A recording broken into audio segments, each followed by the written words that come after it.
So when I quit drinking, I realized that I was having to like relearn all that stuff. Like, what are my opinions? Who am I as a person? What do I want to do in this world? What do I want to give back to? Welcome to the Endurance Studio Podcast. I'm your host, Dylan Turner. I'm an avid ultra-endurance cyclist, bikepacker, and runner, and I'm on a journey to learn and share everything I can about how people can push beyond their limits. This podcast will explore all aspects of endurance through conversations with people I find unique and interesting. There's always an amazing story of accomplishment and failure, and always something to learn.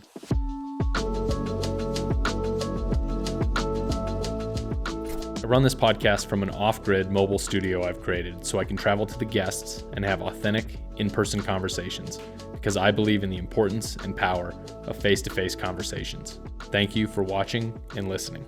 This episode is brought to you by Squirrel's Nut Butter. Who doesn't need a little extra lube in their life? They make adventure lube. It's the best in the business. I use the saddle butter for riding and the anti-chafe for ultra running. It's all natural ingredients, sustainable packaging, and it's locally manufactured here in Flagstaff, Arizona. And go check out episode number 4 with Chris Thornley. He's the owner and operator of Squirrel's Nut Butter. He's an amazing human, and he's got some really great stories on that podcast. So check him out. You can use my unique promo code, Endurance15, for 15% off any of their products online at squirrelsnutbutter.com, or you can click the link in the description and it will automatically be applied to your shopping cart. So please use that code. Go buy from them. Let them know that their support of this podcast is paying off for them, and spread that lube love. squirrelsnutbutter.com. I wanted to let you know a few different ways that you can support this podcast. Of course, you can like, subscribe, and share with your friends. Tell other people about it. Tell your friends and family. If you think these conversations I'm having are valuable as I think they are, share it. Send it out. Ask them to subscribe. That would be amazing. That's a free way that you can support. Another way you can support is by financially support is by becoming a member on either YouTube or Spotify. Those links are always in the description of all the videos. And YouTube members do get some extra perks like member shoutouts during the podcast, priority reply to comments, and best of all, you get early access to new videos that I'm releasing. You can also, if you don't want to sign up for a recurring membership, you can also show me your support by sending a one-time gift using what YouTube calls the Super Thanks feature. So when you're watching a video, down at the bottom, there's the little buttons, the thumbs up, thumbs down button. And right next to that, there is a heart with a little dollar sign in the middle, and it says thanks next to it. That is the Super Thanks button. So if you click that, it'll allow you to give a one-time gift, financial gift of your choice. And it's just incredible. Like, seeing the support that I've gotten so far from both members and from Super Thanks is just amazing. And it is definitely allowing me to keep this thing rolling down the tracks. Today's guest is a very busy man. He's an elite cross-country mountain biker and gravel racer, graphic designer, real estate agent, relatively newish dad, and the host of the Stoke Podcast. I'd like to welcome to the podcast, Quinn Travis. I started this podcast. I was watching and listening to yours a lot, like the Dana one, the very first podcast you did with Dana. One. Yeah, I was like, it hooked me because Dana's a good friend. Yeah, and then when you had on, let's see, Jesse and Dana again. Yeah, and then I just listened to your most recent one with the vegan cyclist. Yep. And that was an interesting, I had some follow-up questions on that, but that was a very interesting pod. But before you took like a big break. Yeah. And that's before that, I had considered going into this space for a long time because I was doing like fully produced videos under the banner of the Seasoned Bikepacker. Yes. So I started like this YouTube channel, and I wanted to just do like bikepacking related content. Yep. More like, I would say, more like bikepacking.com style content. Yeah. Like top 5 tool tips and, like fully produced videos. Yeah. And then I started doing, recording my bikepacking adventures and then producing videos that kind of told the story of the adventure. Yeah. And I really enjoyed those. But like it's all so much work in shooting and editing. I was spending all my time like just editing. Yeah. Dude, for like the weekend would just be like me editing. And you have a wife? Yeah. Yeah. I don't have kids. Okay. But still. Yeah. When you're like, wait, what are you doing? Oh, I'm editing my video. Dude, it's and I wasn't riding my bike, and like I was spending 16 hours a weekend, and I have a full-time job other than this. So like, you're a busy man too. Mm-hmm. And so I kind of stayed away from the podcast space, but I'd always thought about it. And then you took that big break, and I was like, I think I'm going to do this. Yeah. Cause I thought you were done. Yeah. I thought you were just done with the project. Yeah. No. And so I decided to go in and be like, well, it's a different model. You have very different guests on. Mm-hmm. You're able to access people because you do it on Zoom. Yes. That you can access like the winners of these like Unbound XL, like the gravel race. Yeah. These like top flight, like high end athletes. Yeah. A lot of them, right? And my idea was like, I'm going to go into the bike packing space kind of. Yeah. And like the running space. Cause I got more into running. Yeah. Over the last 2 years. Cause my wife's an ultra runner. So I started running with her more. My wife's an ultra runner. Yeah. Okay. Yeah. I've heard So we've got, so much in common. Okay. Right. Yeah. So like, so then you re-released an episode and I was like, oh, I guess he's not done. Yeah. I hope I'm not like stepping on his toes or anything. But then I thought, you know what? Like, honestly, a rising tide, like raises all boats. Yeah. Like, this isn't competition. We both have very unique audiences and different like people that we cross over a little bit. Yeah. But like, dude, there's enough stories to tell. Oh my God. That like, yeah, it'll never end. No, so, I watch all your stuff because your Instagrams are sick. Oh, thanks.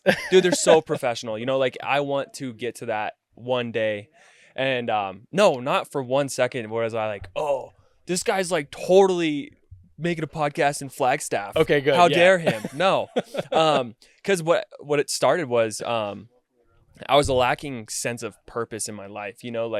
I was in college. I kind of was really lost. And so I got into like, I took a bunch of mushrooms once. Yeah. You went on a fucking vision quest. And it fucking changed my whole life. Really? Oh, dude. So, like you asked my friends, like before, it was November 11th, which is crazy. Like 11/11 was the day that my life changed. Whoa. You asked my buddies, like Quinn before that day and Quinn after that day. And it was like, they would say it was an immense change. Love, compassion, just like everything changed. My ego, just dissolved because I was like, what am I? I've been putting on this mask and this front. I was always an athlete, like a college hockey player, all this stuff. So I needed to be someone. I was in the gym. I was really big and I wanted to be the biggest, like it was so toxic. Took these mushrooms. Was that your first time? No. Had you had experience before with psychedelics? We made some shroom dillas. Okay. Put them in the microwave. Shroom dillas? I don't know, man, but we put these things in the microwave and like it wasn't even a lot. Like that's what was crazy. It was like half an eighth, which if you don't know, it's like half of a dose you would take to like really go on a shroom trip. Yeah. And it like hit us. It was me and my best friend who's actually going to be conducting our wedding, and like it threw me like into space. And it wasn't necessarily the shroom trip that was like life-changing. It was when I was off of it. Like I came off of it and felt this like immense love and gratitude for myself and the moment, it was like, I wasn't even thinking about what I'm going to do next or like what I've done. It was like, I was so present. I've never felt that in my whole life, How long did that last for, that feeling? A year and a half. Okay. Like seriously. Yeah. I was like being awakened every day. Like I was like reading and I read a whole book that night that I got off I literally sat in my bed and didn't sleep and read a whole book. Eckhart Tolle, The Power of the Now. Yeah. It just talked about how important the present moment is. And I thought I thought I was like Buddha. I was like, what is going on with me? Like, I'm not sleeping, you know? I'm like, Yeah, what is dude. going on? I feel this immense perfectness. Like, I was like, I don't need to do anything. I'm like so happy with just being. Obviously, as time goes on, you start adapting to life. Life constantly changes. Yeah. But I got really into yoga, and I had this purposeful like life. And you know, I think when I bought the business, the single speed coffee business and stuff like that, we were just struggling, you know, me and my fiance, we were just like, we were pregnant. I wasn't making much money. I was stressed, and I was riding my bike a lot to deal with that, you know, and like, it was just kind of like toxic. And we were in San Diego. Moral of the story, like the podcast got started because I was like in San Diego, and I told her, I was like, hey, I'm no more fucking around. Like, I'm going to do a podcast because I've been talking about it for a long time. And she was like, okay. I was like, do you support it? Like, she was like, yeah, absolutely. And I was like, it's not going to make any money, but I need purpose in my life. And like talking to people, hearing their story, that's what I wanted to do. I didn't want it to be about me. I didn't want it I just wanted it to be the Stoke, like to hear everyone's story. Mm-hmm. And it gets me stoked. And it's a cool way to build community. And like, so that's how the podcast got started, was like this lack of purpose, and then moving into like a life of purpose again, you know, with like having something to look forward to, of like, oh, I got this conversation that could touch a lot of people, because we talk about like alcohol and how that can affect like your home life, or how, you know, people get sober and then all like win a freaking bikepacking race, you know, like these really cool stories that like endurance is just a little bit of it, but it's like that bigger picture of like, whoa, it's not just the endurance. Like this guy or this girl, I mean, I had Chase Edwards on there. Yeah. She's like, her story was crazy, you know, it wasn't even about biking. It was just like her story to like getting out of this crazy psychosis. I mean, so yeah. And then it just, it's my spiritual, it's like a spiritual practice again, you know? Yeah. I kind of mirror a lot of that, especially the purpose. For me, I think that the podcast provides like a reason for me to be social as an antisocial kind of person. Yeah. And it's like, where else would I be able to? Well, it gives me an excuse to contact people and say, hey, Quinn, do you want to come into my tent, shut your phone off, and have a 3-hour conversation? Yeah. Like, when does that happen anymore? You know what I mean? And it has helped me to grow my network a little bit, like friend network and contact network. And it is like scratches an itch inside of me that I kind of was avoiding for a long time, because I come from alcoholism and had issues with alcohol for a long time. And endurance sports replaced that when I quit drinking. And so I've gone through that process, right? And then I kind of got to a point in my and I'm not like a fast rider. That's where I got into bikepacking, because I could get good at all the other stuff. Yeah. Not just being fast. And then I kind of got faster over time. Yep. Not like your level of fast, but like I can at least endure over multiple days. And it put me in a decent, I went from like last place like 5 years ago to like knocking at the door of top 10 on these bikepacking races, you know, and like riding with people like Dana has just made me better, because he's just like such a fast and like relentless rider. I don't know, maybe that's the best word for him, is relentless. Totally. Yeah. Because he's just a savage. But and then I kind of topped out at my job. I kind of like reached the high point. There's not really, I need to change careers if I'm gonna like make more money or move up the ladder more. I kind of hit a point, and then COVID kind of happened all at the same time, you know?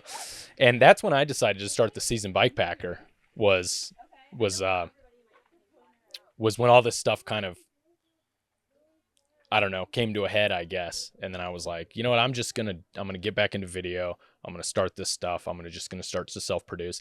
And yeah, it did feel kind of selfish and self-serving, the Seasoned Bikepacker content. It was very like, I'm going to tell you what my top 5 tips are on this. Yeah. You know what I mean? And it was like, who the fuck am I? Yeah. Like, I've been only doing this for like 3 or 4 years. I don't know what I'm like. I had like imposter syndrome big time, but it just didn't feel like good, the stuff I was producing, you know? And that when I got to the podcast, I was like, oh, this is it. I'm going to change from the seasoned bikepacker to the endurance studio. And this is going to be about letting other people have a platform to tell their story or give a tip or talk about this thing or so that it can help other people out. Cause I feel so like indebted to the community of people that have, helped me get to where I am today. Like learning, like I've come up with no novel ideas in bikepacking. I've stolen my ideas from everybody else. You know what I mean? Like I just look around and see what other people are doing and talk to Dana or talk to my friend Tyler or whatever. And like I don't come up with this stuff myself. I just steal it. And so I feel like I have an obligation to like pay that back in the form of information on the internet. You know what I mean? And with podcasting, I mean, I like, dude, I was listening to Joe Rogan like way long time ago, like early days, right? Like I've been listening to Rogan for like 10 years or something. And I always have believed that podcasts are the freest form of content you can put out there. It's the least compromised form of content, I think. Yeah. Because it's like the Wild West of information. Yeah. You know, some of it's good, some of it's bad, but it's free. Yeah. It's not influenced by advertising. Yeah. Because I got my degree in broadcast television and advertising. So you know. I hate advertising. Yeah. But it's a natural, it's not natural, it's a required part. Unless you have a subscription model, you got to have ads, right? So even like professional bike racers probably hate advertising, but they're giving you the free stuff. They're giving you the fuel. They're giving you entry fees. So it's almost a part of everything, you know. It is, and then it slides into being compromised once you're controlled by your sponsors. Yeah, right. And that was the one thing that I thought very long and hard about the seasoned bikepacker and the endurance studio was, how am I going to approach, if this thing gets popular and I'm able to coordinate sponsors, how am I going to approach that sponsorship relationship and still be true to saying whatever I want and talking about whatever I want and being able to just like walk away one day or have a sponsor leave and it not financially affect me to the point where I have to be reliant on them to keep running my podcast. Yeah. Do you know what I mean? Totally. So, cause like I didn't want to be indebted to them. Right.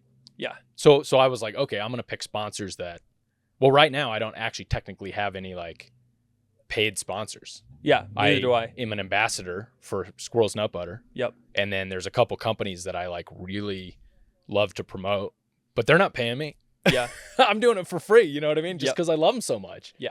And so I'm trying to figure out, like, as I get into the next phase of this, how do I make sure it's very clear to my sponsors that,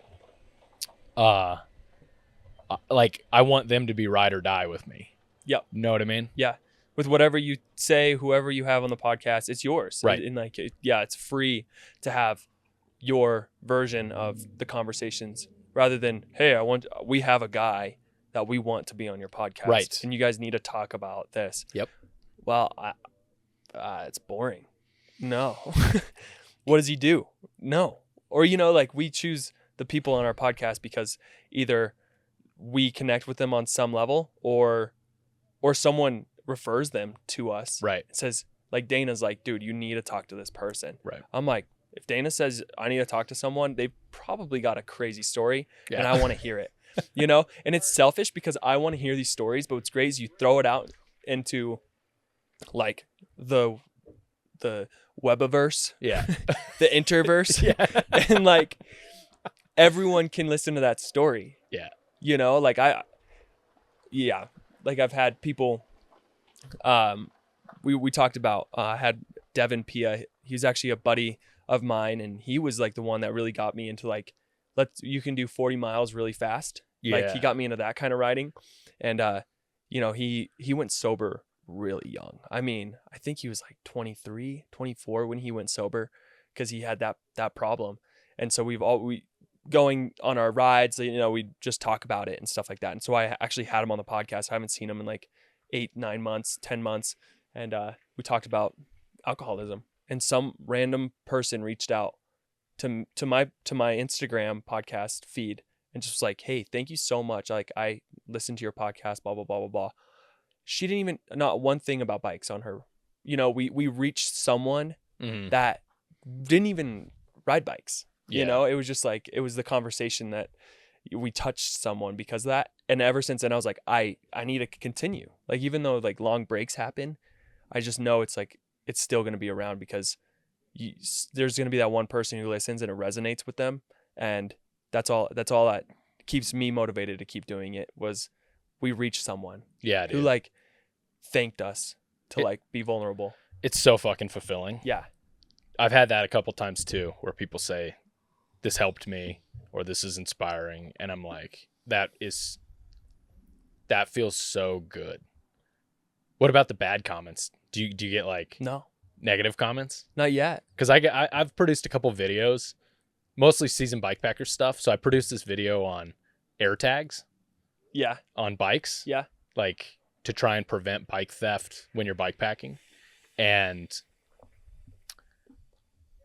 it blew up. Like I didn't expect it. It was kind of a throwaway video for me, but it got like 130,000 views. And I was like, holy shit, what I've created this beast. And some of the comments, dude, are just like, like at first I would get a little offended by some of them. And then it got to a point where there were so many comments that I just like, it kind of was entertaining to go see some of them, because people are just, I don't know, wild.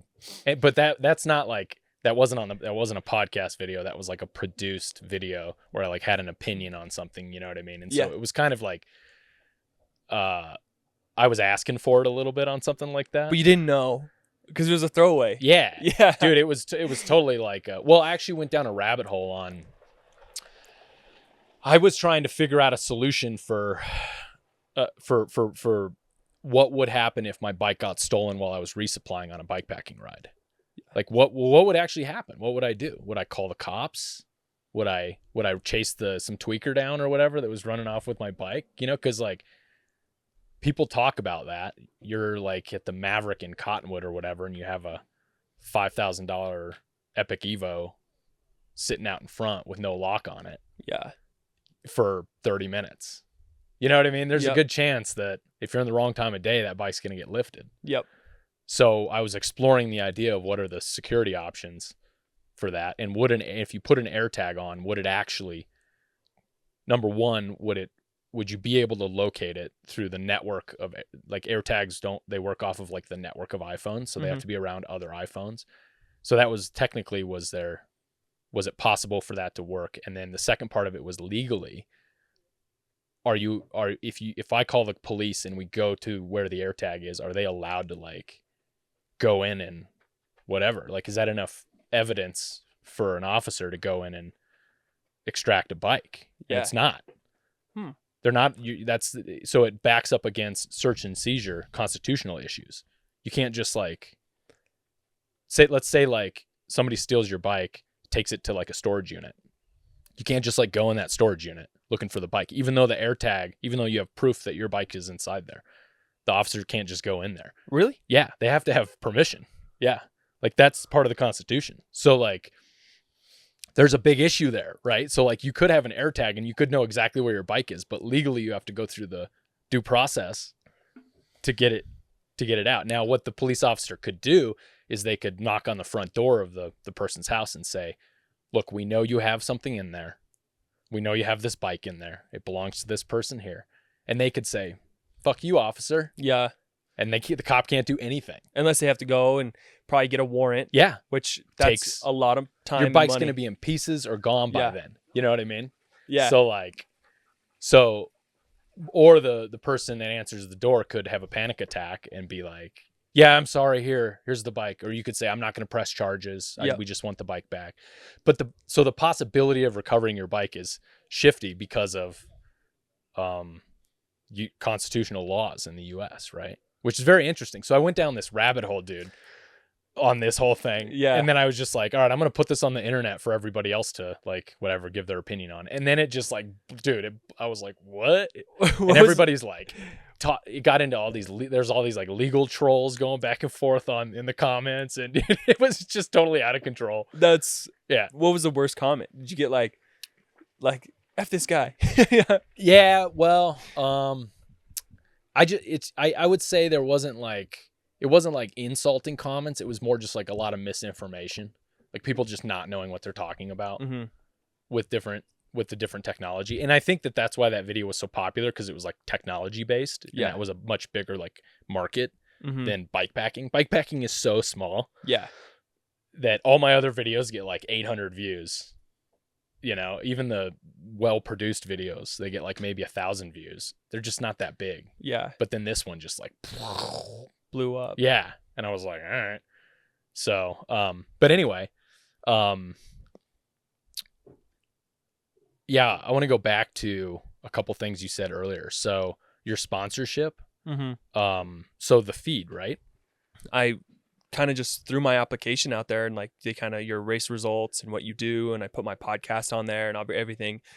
And yeah, they like responded back and gave me like a sponsorship. So they give me a stipend 4 times a year to buy, or 5 times a year, every 2 months, 6 times a year. They give me a credit to go onto the website and order whatever I want, which is great because I get to choose what fuel, because I've got to try so many different things. Yeah. So now I know what on the feed, I know what I like and I know what I don't like. And so I get a credit, and I get my wife or my fiance, we get protein to the house. We don't have to pay for protein. We don't have to pay for endurance mixes. So, it's kind of, it sucks that they're such a big company. Yeah. And like, but they're professional, and they give me every 2 months, I get a credit. They send me an email. They send us updates. They send us June activities. We are marketers. That's why athletes get sponsored. Right. It's because, even though I'm not like, oh my God, well known, or, but in Flagstaff, I mean, people probably are like, oh, I've seen Quinn's KOM on like Schultz to Broadside, or whatever. Yeah, so, I don't know. We kind of have that platform in a way, but so yeah, that's like my sponsor for fuel that like has been just really consistent. Yeah. Yeah, you're fucking fast. Thanks, dude. So like, how long have you been, so you're like a pro cross country and gravel racer? Yeah. I mean, I race pro, I wouldn't say I'm pro. What is it? Category 1? Pro. I race in the pros. Yeah. Okay. But I don't get paid. Is that the same as category 1? I don't know much about Yeah, Cat 1. Okay. Yeah. Pro Cat 1. And I really started riding in 2020. Really? Yeah. I had a background in BMX racing, dirt jumping. So I've always been good on my bike. I've just never, I grew up in Gunnison, Colorado. So, Dave Weens, he was like 6-time national champion, 4-time Leadville champ, mountain bike Hall of Fame. He lived 3 doors down from me. I played hockey with his son. I grew up with his son. So I grew up in that, like that was normal, is to just live next to a Leadville champ, my dad was a single speed rider. He did like 24-hour races, kind of the guy like drink beer after, but he would go on rides. I remember coming home from school and being like, okay, dad's not home, because my parents were divorced, to be at my dad's house. Dad's not home. The first thing I'd do is go where his Camelback is. Camelback's gone. He's on a ride. He'll be back in like an hour. And they'll come back and ask him. And I thought it was crazy. Like, yeah, I just did like 26 miles on the single speed. I was like, what? You did 26 miles, Dad? Yeah. He'd always be like, you want to ride? I'm like, fuck you. I'm not doing that. Because, I was a baseball player, hockey player, football player. I wanted to be, doing the team sports. Yeah. You grow up. But anyway, my dad gave me, so I brought a full suspension to college, and it got stolen. We were talking about, fucking got stolen. I had a lock on it and everything, and I just trust people too much. I'm like, whatever, it's not going to get stolen, but it got stolen. And I'll never forget, from my birthday, my dad, he was like, Well, here you go. And he gave me a single speed. It was like an old Yeti big top, like a carbon seat stay, a prototype fork. So like it was like kind of a shitty fork, and it was a single speed.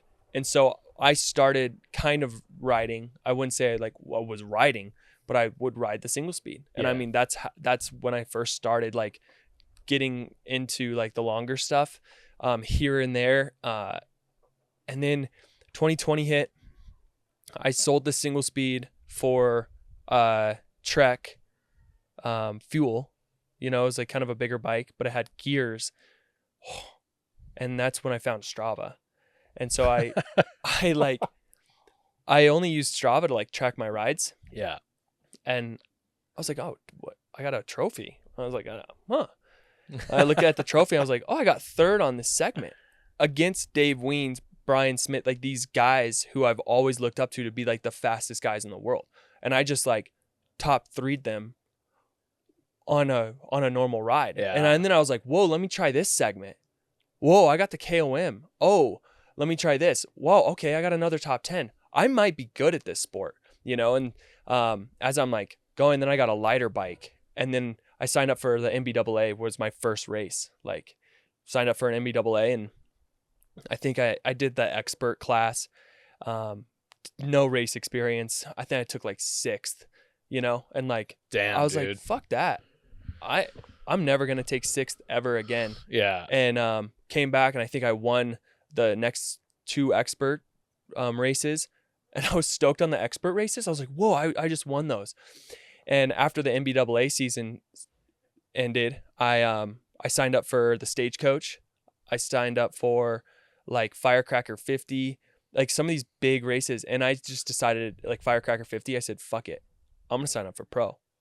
Yeah. I'd rather be, you know, the shit of the king, or I always fuck this one up. I don't know the this king, one. So I'd rather be the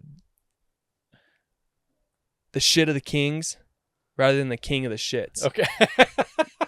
You know what I'm saying? Like, yeah. I'm putting that in your bio. Yeah, I'd rather get stomped by the pros than win the expert. Yeah, sure. So I've always to get to where I'm at today. Yeah. I put myself in those shoes. I trained like them. Yeah. I was dedicated like them. Mm-hmm. That's just how I've always been with weightlifting, hockey. I mean, I played collegiate hockey. Whatever I did, I knew I was going to put my feet in the bigger guys' shoes, because then I know how to get there. Yeah. I hung out with them. I asked them about things. Sure. What does it take to become fast? And then I just started I won the Stagecoach, which was huge. That was What year was that? 21, I think. You're talking the Stagecoach 100 from 100. Flagstaff to the Tucson in the Grand Canyon. Yeah. I did it on a hardtail 90 mil fork. Was that couldn't have been the year it was all muddy? No, it was. It was that mud year? Yeah. Okay, I remember that year. I took that year off. You did? From it. Yeah. It sucked. Yeah. The reason my time was so long, because I had a time in mind to go sub 7. Yeah. And I think I hit like 7:42. But like it started hailing on us, and I had nothing, and I was freezing cold. Neck was absolutely torn to pieces for keeping your head up for so long. Yeah. And then we hit the final stretch AZT into Tucson, and like you couldn't pedal. Like I remember getting into the mud, and my bike was like at the time it was like a 23-pound bike. It was an XC bike. It was like 52 pounds just with how much mud was caked on the wheels. Yeah. And then I put it onto the grass, because it's kind of a ditch that you kind of ride through. But yeah. I rode on the grass, and I could kind of start riding a little bit. And then as you ride, yo, what's up? And as I savage, that was Cruz Blue just gave us a flyby. Cruz, shout out Cruz. He's 15, finished the Pinions and Pines. Yeah. Like stellar, dude. This going off topic. So we just rode the Aspen Asphyxiation, the Arizona Endurance Series. Yeah, 2 weekends ago, and I was following Cruz through the rock garden coming down from Fisher Point. Yeah. Do you know what I'm talking about? Yeah.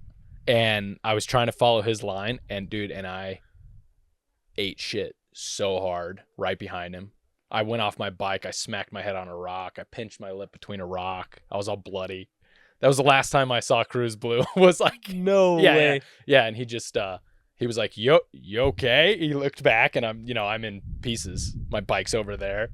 He's like, you okay? And I'm like, yeah. I'm like, I don't have to go to the hospital. I don't know if I'm okay, but I don't have to go to the hospital. Yeah. He's like, all right, see you later. Damn. Anyway. Yeah, I coached him. Oh, really? Dude, he was always the sweetest kid. Like, I mean, so impressive on Pinions and Pines for his first bike packing race. He's honestly, dude, his balls haven't even dropped. To be like that. Yeah.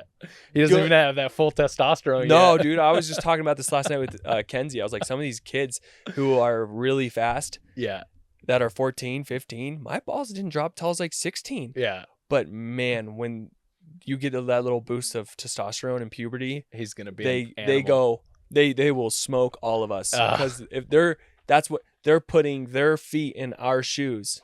Yeah. And as soon as their puberty hits, we're going to have to start putting our feet in their shoes because they're just going to be they have an expectation. They're trying to meet it. Yeah. Without a boost. I mean, testosterone that's why bodybuilders take it. Yeah, obviously I'm not promoting taking testosterone, yeah. but when puberty's going to hit and that kid's going to be flying. I love it, dude. So I love seeing these young kids in bike packing because it kind of seemed to be reserved to like, I don't know, there just was an old dude club kind of for a while in bike packing, and it's changing over time. Because it kind of started with like these, pioneers, I guess, like Scott Morris, Kurt Ruffsnyder. Let's see, there were a few more that were like kind of the original bike packers, and now it's kind of branching out into all these different genders and young people and ages, and it's just really cool to see like the next generation of bike packing coming, because it's changed from when it started for sure. Yeah, it's like a movement. I could see it too. Yeah. And COVID was part of that, right? Getting more people into bikes and then therefore into bike packing. Yeah. Right? So it really changed the face of it. And I just love like seeing like Cruz and Eden. There's a kid named Eden Tej. Yeah. Do you know him? Have you heard that name? Yeah. He did the Stagecoach 400 and finished a few years back. And he's younger. He was like 13. Yeah. Dude. Yeah. Balls definitely haven't dropped. No. No. And like, I think of myself when I was 13, dude, I was playing Modern Warfare 2 with my fucking buddies with a headset on. Yeah. Like, I was playing Halo, I think. Yeah. No, that was maybe a little Dude, before. I was quick scoping, man. I was in the quick scoping king club. Like, Drinking Mountain Dew, did you say that? Oh, yeah. Clan. I was in Code a clan. Red. I had a clan, man. I was like. Clans. Yeah. Do you remember that? I remember clans. Get on your buddy. We even had a little group chat with our flip phones. Yeah. Yo, you guys gonna hop on 5? Let's go to Rust. Yeah. Let's warm up.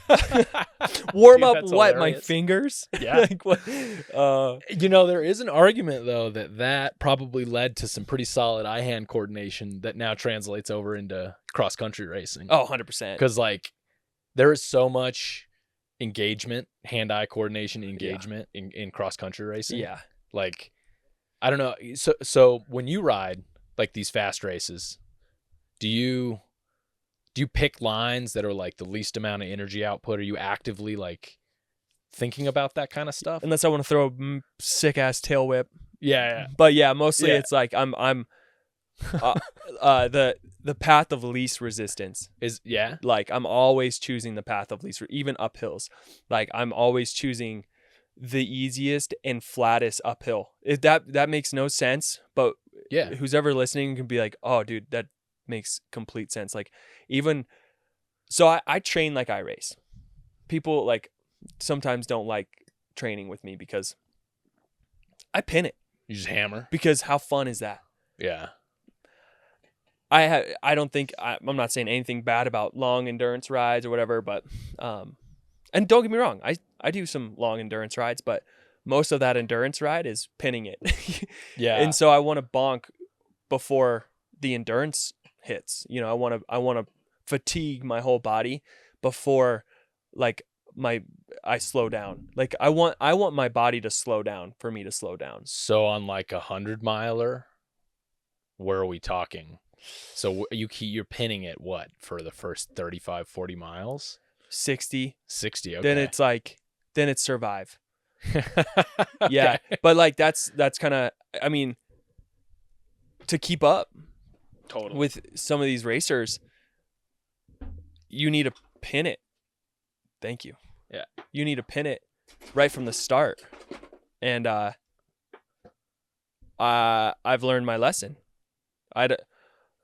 You don't start a ride at just casual in a pro race. Yeah. Even if it's a 50-mile mountain bike ride, you don't just, everyone doesn't just kind of go into a Peloton, get on the single track, kind of start feeling the groove. It starts to increase. No, it's off to start a XC race. Like we're pinning it, and that's how you can tell who's not the fastest, but who's got the legs to go 45 miles and then survive the last 5. Yeah. It's there's no, we're going to keep it at 120 beats per minute for 2 hours. And then the last hour, I'm going to hit 150 beats per minute. No, I'm 175 beats per minute from the time the gun goes till the time I finish. Yeah. Do you go off of power and heart rate? I have no power meter. Just heart rate. Just heart rate. I had a Do you power wear a meter. strap or a watch? Strap. Yeah. Yeah. More accurate. More accurate. And I mean, I've never had a power meter on my mountain bike, and I want to see what those numbers would be like, because I've had a power meter on like my old gravel bike that I sold. Mm-hmm.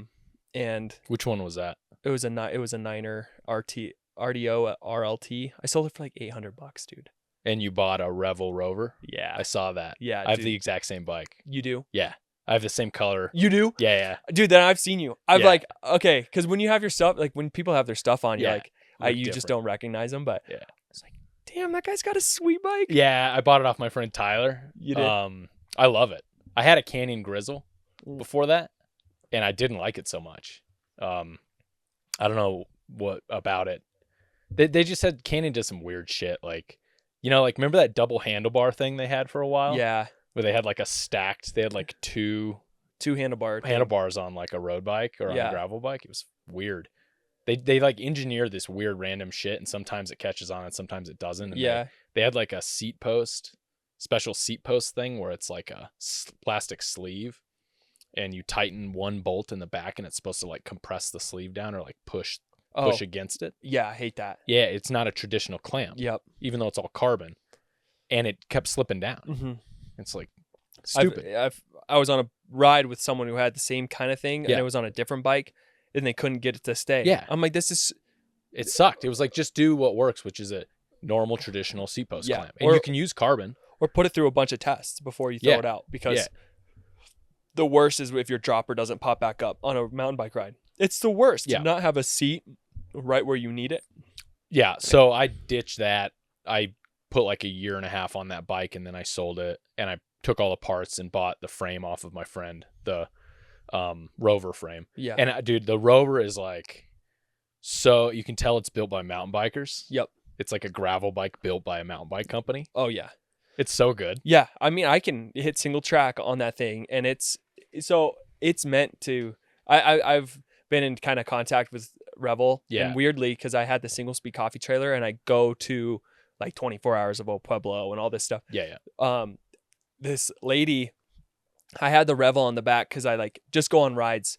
We take a break, like an hour break, and Kenzie does like a big trail run, and I just go do like an hour and a half sprint on my bike. Yeah. And so this lady comes, and she's like, whose Revel is that? And I was like, oh, that's mine. She's like, I used to work for Revel. Awesome. I was like, sweet. So I designed that frame, like the look of it, the way it is, all the cool, like, because Revel, it's not just like a circular, bottom tube and a circular top tube. I mean, it's very like geometric. Yeah. She was the one that made that frame all geometric and cool, and the offset like seat stay. Yeah. Like how She designed all that. Oh, that's so cool. I was like, what? That's of cool. Of course, that's what single speed coffee trailer brought me into contact with a bunch of really dope people. But so she was like, yeah, it was designed to ride single track. I was like, that's sick. So she even said, like, we designed this bike to ride single track. It's for mountain bikers. Like, you know, like even the angle of the fork is a little bit steeper. Yeah, the rake, right? Yeah, the rake of the fork. The rake of the fork is meant to mimic kind of that of a mountain bike fork. Yeah. So I mean, you have carbon wheels on yours? Yeah. Yeah. What's with tires do you run? I've been running like the Maxxis. I put them on for BWR, and they're very like slick. The Maxxis, not the Recon. Rambler? Ramblers. The Ramblers. The Ramblers. I'm gonna put some chunkier ones on for flag, but yeah, Ramblers are good. They're great. I've been like riding road on them. Yeah. Like you can ride road, gravel. Mm-hmm. But there's a few times where I'm taking some corners up here, Mm-hmm. and that front tire like squeaks out a little bit. So I'm gonna put some, you know, beefier tires on there, just because flags, you know, you got that lava rock, and yeah, especially when you like hit the washboards and everything. Yeah. Just a chunkier Yeah, one. I was thinking of I got 45s on there now. I was thinking about putting 50Cs on there, Ramblers, and then a little lower tire pressure. 50C, that's a big one, huh? Yeah, like almost up to 2 inches almost. Yeah. I'm thinking about going bigger now. Like I think 50 is the max on that frame. If you looked at Unbound Gravel, everyone was kind of running way bigger tires. Really? Did you notice that? I didn't. No. Yeah. Okay. I So was gonna like, ask about it. I think, Unbound. yeah. So I think what's happening is that they're realizing that it's not necessarily the thickness of the tire that's going to be faster, because I go really fucking fast on 2.4s. So why not put 2 inches under a gravel bike? Mm-hmm. So Dylan Johnson, he has a YouTube channel. He's a feed athlete. People who are listening probably have seen him, but you should have seen his setup for Unbound. It was sick. He had some thick tires on a big old rim, and I think it was a 27.5. It was a 600 rim with, man, what looked like not a 2.1, but it was up there. Thick. And he did really well. I think so. I think it's kind of evolving, you know, gravel biking, mountain biking, you know, they're constantly, especially gravel biking. Yeah. They're evolving. They're like, okay, let's put skinny tires like road bikes, because road bikes are fast. Yeah. Let's put some knobs on it. They're like, oh, that was really good. Someone's like, well, I like a bigger tire. And they're figuring out, well, that's just as fast and smoother on a lot of stuff. Totally. But I think they're coming to like, you don't have to have the skinnier gravel tires like the 38s and 40s to be fast. I think you're going up to 45, 50s. The washboards suck so bad over time that I would love to, like, I personally would go with a 50 and lower tire pressure just because of washboards. Yeah. Because that, like, just constant, especially on really long efforts, like 24-hour efforts, the last 6 to 8 hours of those efforts are just miserable on your hands and your head and your neck. Yeah. You know, because of the washboards. Totally. I mean, like, and because I'm like from a mountain biking background, and I got a gravel bike like, I don't know, 2 years ago or 3 years ago. I hadn't ever ridden a drop bar bike before like 2 or 3 years ago. Yeah. And my friend Tyler was like, you should try it. He let me test ride that Revel Rover. It was the same one I ended up buying off of him, but he let me test ride it just to see. And I was like, this is fun. You can really like go fast and really get your heart rate up and like really cover a lot of ground. Yep. And it's fun. It's just different than single track mountain biking is fun, but like it's just different. And then I went and bought the Grizzle. But yeah, I think like 50. The frame manufacturers are now all kind of maxed out at like 50. Yep. But I think that you'll start seeing, you know, based off what you're saying, you're probably going to start seeing a little bit wider frame clearance. Yep. On the back. Yep. Yeah. Like kind of like the T3s. Have you seen those bikes? No. They're like really futuristic looking gravel bikes, but like concept cars, but for gravel bikes. Yeah, dude, they're really strange. Like they've got a really like aero big bottom tube. They're very like boxy, but they're designed. They're also able to like fit 2.2 on a 600 and you see a 2.2 tire on a 600 rim on one of these really geometric bikes, and it looks sick. Like, because there's like millimeters of clearance through where the tire fits, and it just looks like that thing can haul ass. Except for if you're in mud. Yeah. Then it's a problem. Yeah, exactly. Because you don't have any clearance. Yep. That's a factor. Yeah. Interesting. Yeah. What were we talking about before the Rover? We just went off on 3 tangents. We do. But I wanted to go back on but I don't remember what it was. Power rate. meter. Yeah, power meter and power heart rate. meter. Yeah. Yeah. So I think I get too caught up in the power meter. Because if I'm racing, I don't really look at my power. I just, when I'm training, when I do have a power meter, I get so fixated on hitting a number or being at this certain wattage or trying to hit a max watt every single time I'm trying to ride my bike. I'm like, I just get fixated on it. And so what's great about like buying the new Rover and on my mountain bike, I just never had a power meter on my mountain bike. You have Santa Cruz Blur? Yeah. It's a Blur. It's a Blur. Yeah. The C. That's a sweet bike. It's a sick bike. Yeah. And I put a pike on it. Okay. Yeah. So it's a little heavier, but 120, bigger stanchions, a little heavier. Yeah. But dude, because I like racing longer, like these XC races are fun, but I like 50 miles, 100-mile mountain bike races. And so I wanted something that would take on Mount Humphreys, like I need a bike that's 4 flag. Yeah. And 110 millimeters. Yeah, I could rip, but after a while it hurts. Yeah, Like totally. you're just like, okay, no more rocks. Like going down Big Bang, ouch. Dude, I put the pike on, and I think I took like a top 5 down Big Bang. Yeah. Just it's a enduro bike on an XC frame. It's the most fun thing in the world. Like and that's evolving too. Is people like one of my buddies who races pro. I mean, he just put a pike on his bike.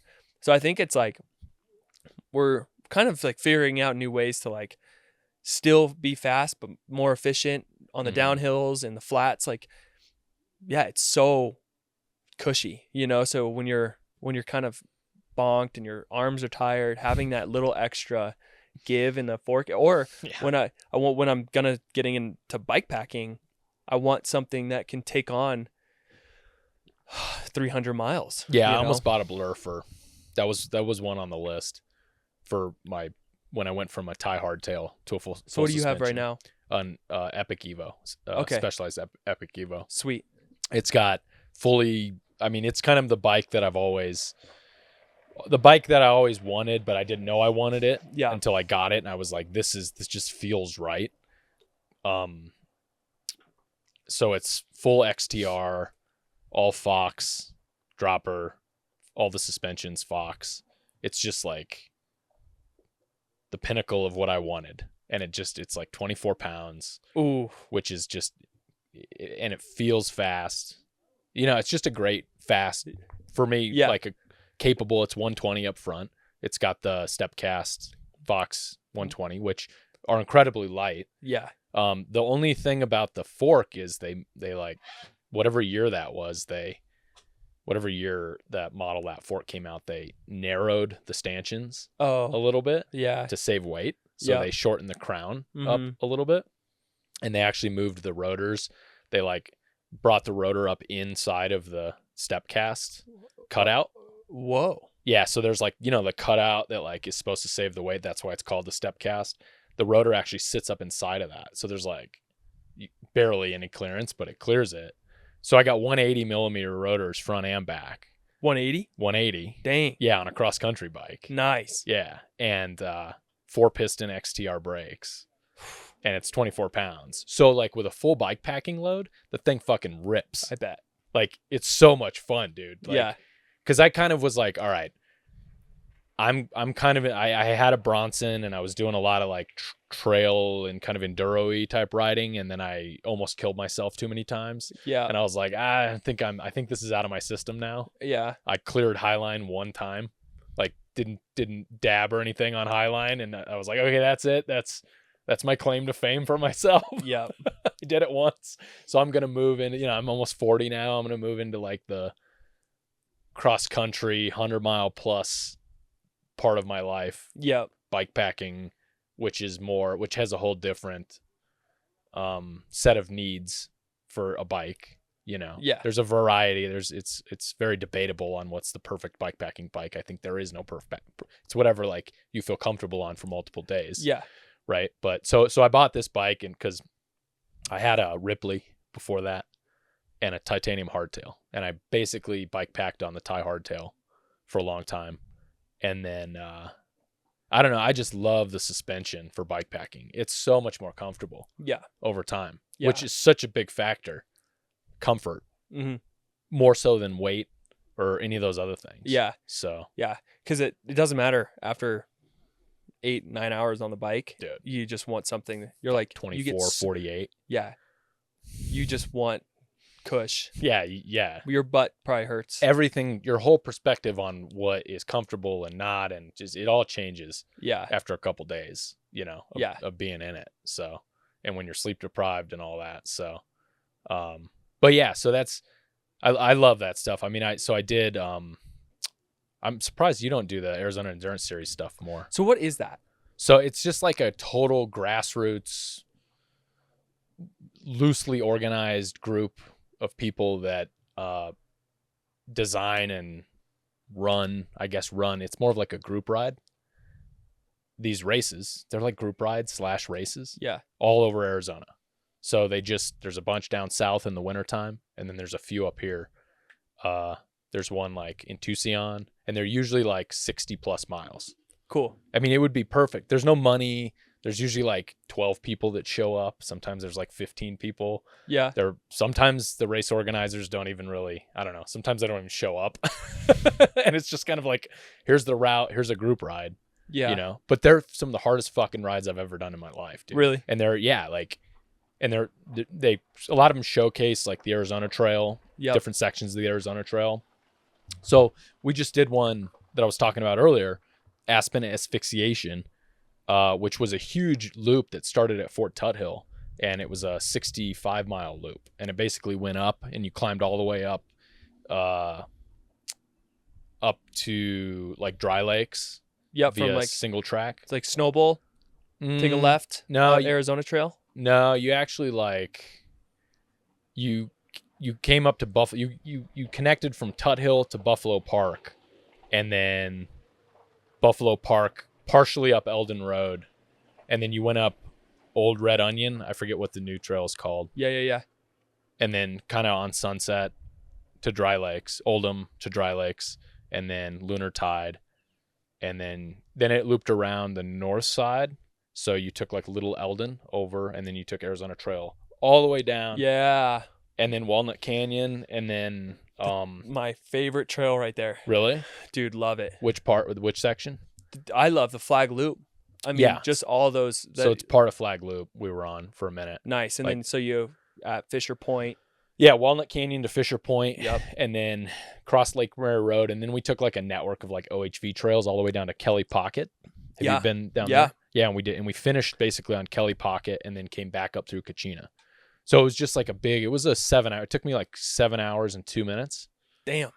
Well, the first time I did it 2 weekends ago, I crashed really bad and I pulled out, and then I went back for redemption yesterday. You did it yesterday? Yeah, I was like, because I couldn't let it go, dude. Yeah.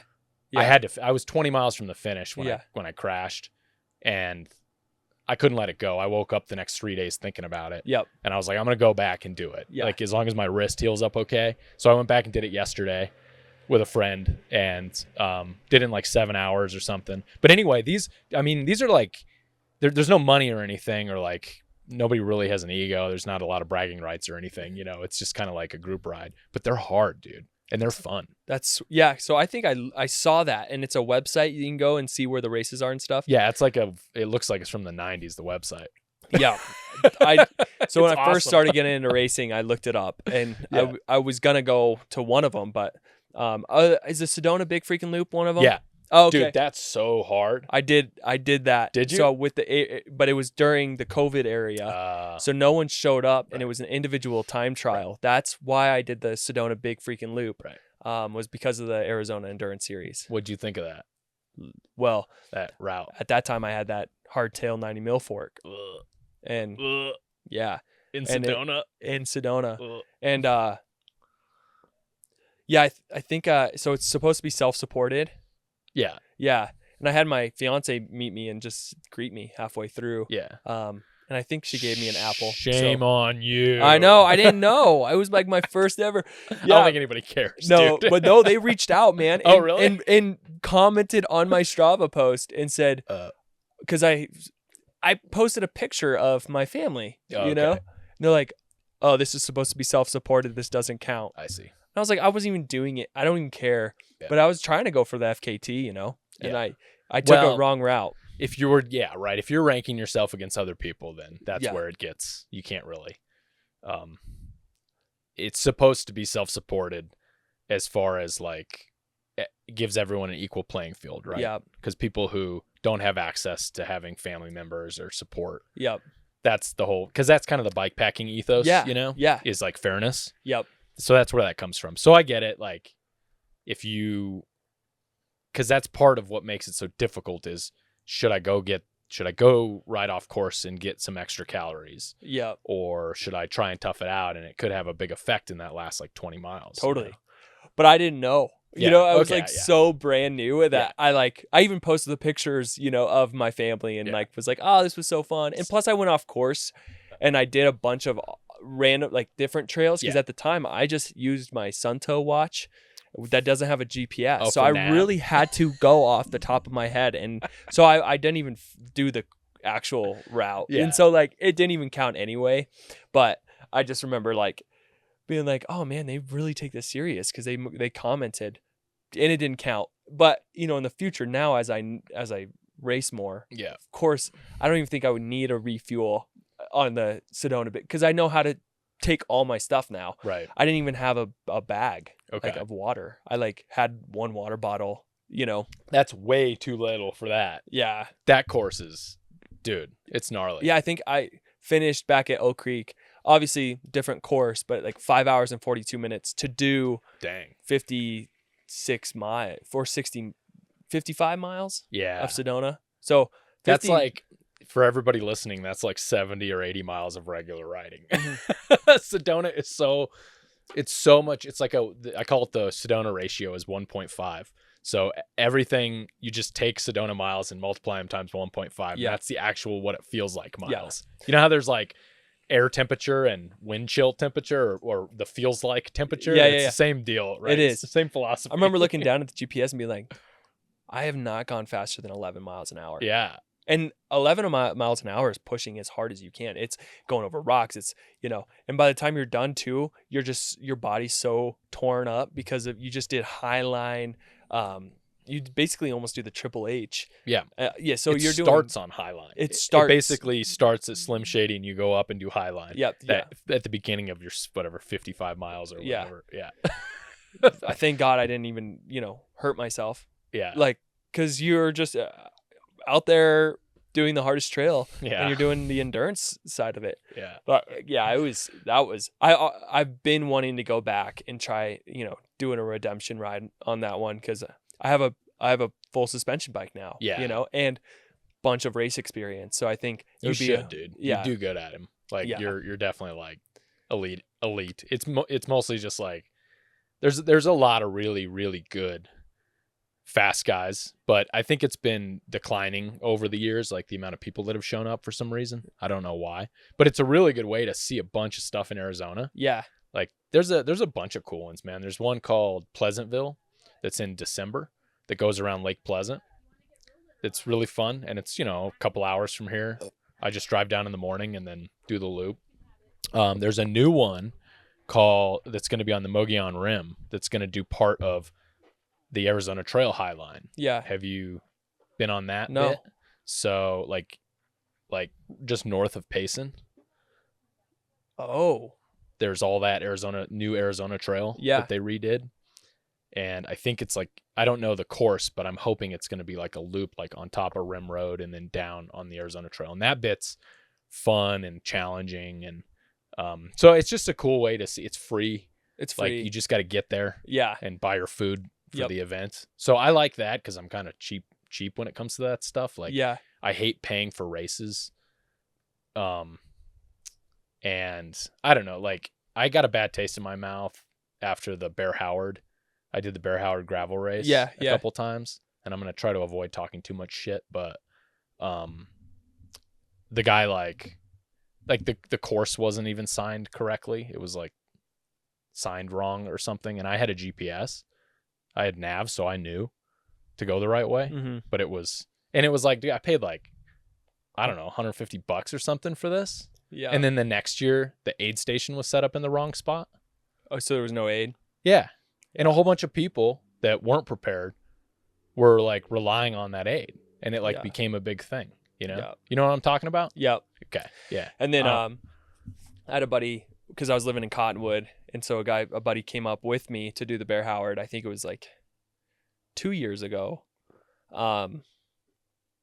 And I flatted, so I had to back out because I flatted multiple times. I just couldn't get my tire to go back up. That's where I first saw you. I remember now. Do you remember that? Yeah. I stopped and gave you a valve stem or something? Yeah. Or a valve stem remover? Yeah, because I just, and I couldn't fix it. Yeah. Dude, I had sealant, I had CO2s, I had everything you can imagine, and besides a tube. Right. Because I never have to, like, and we talked about this the night before. I was like, he's like, oh, dude, should I bring a tube? And I'm like, no, man, light is fast.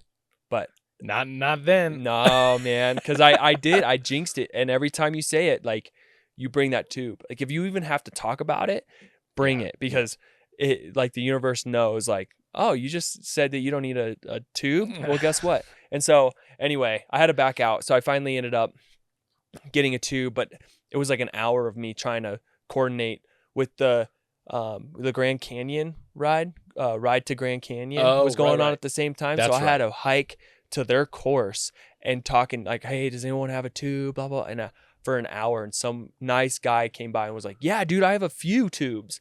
I'm like, sweet, you know, because I was going for light, trying to get top 5 in the Bear Howard to now just trying to get a tube so I can like ride to the road and back to Flagstaff. Yeah. But my buddy, he went all the way because he didn't have nav, and he went all the way to almost Belmont, and he was at the gas station like to cross into like almost Williams. And so, you know, there were a few, and it was hard as like, it's tough because I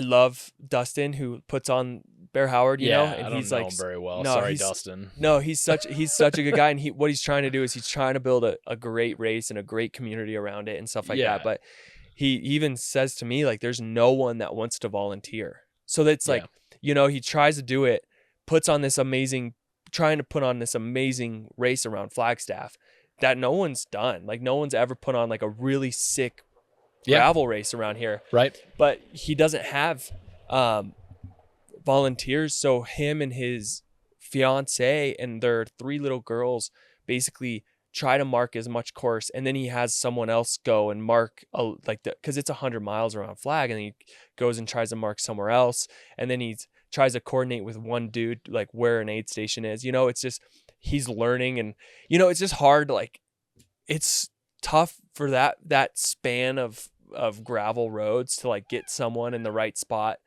And it sucks because like that's very important, you know, that's like an important thing you can't mess up. But I also because he put on the 9th Planet mountain bike race. Okay.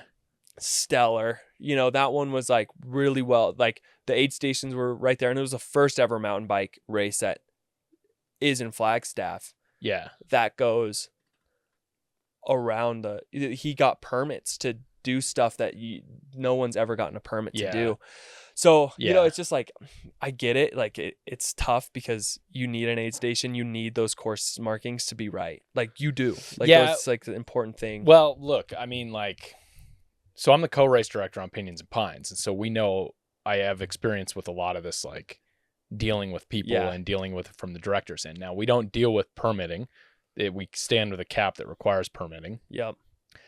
I think for Bear Howard, you don't mark the course and you just require GPS. You just require nav for everybody. Yeah. That's also a solution for like the Stagecoach 100 running race. Mm-hmm. Like, because I mark part of that course for the runners. Yeah. Just like, abandon the course marking thing. Yeah. Almost everybody has the ability or access to get GPS navigation now. Yeah. It's really prevalent. It's almost like you could say like it's like excluding people that can't afford that, but it's like, come on, like there's a lot of required shit and money that goes into just like running and riding. Like you have to buy shit to be at a minimum level, right? Yeah. It's expensive. Yeah. Well, and it's safe.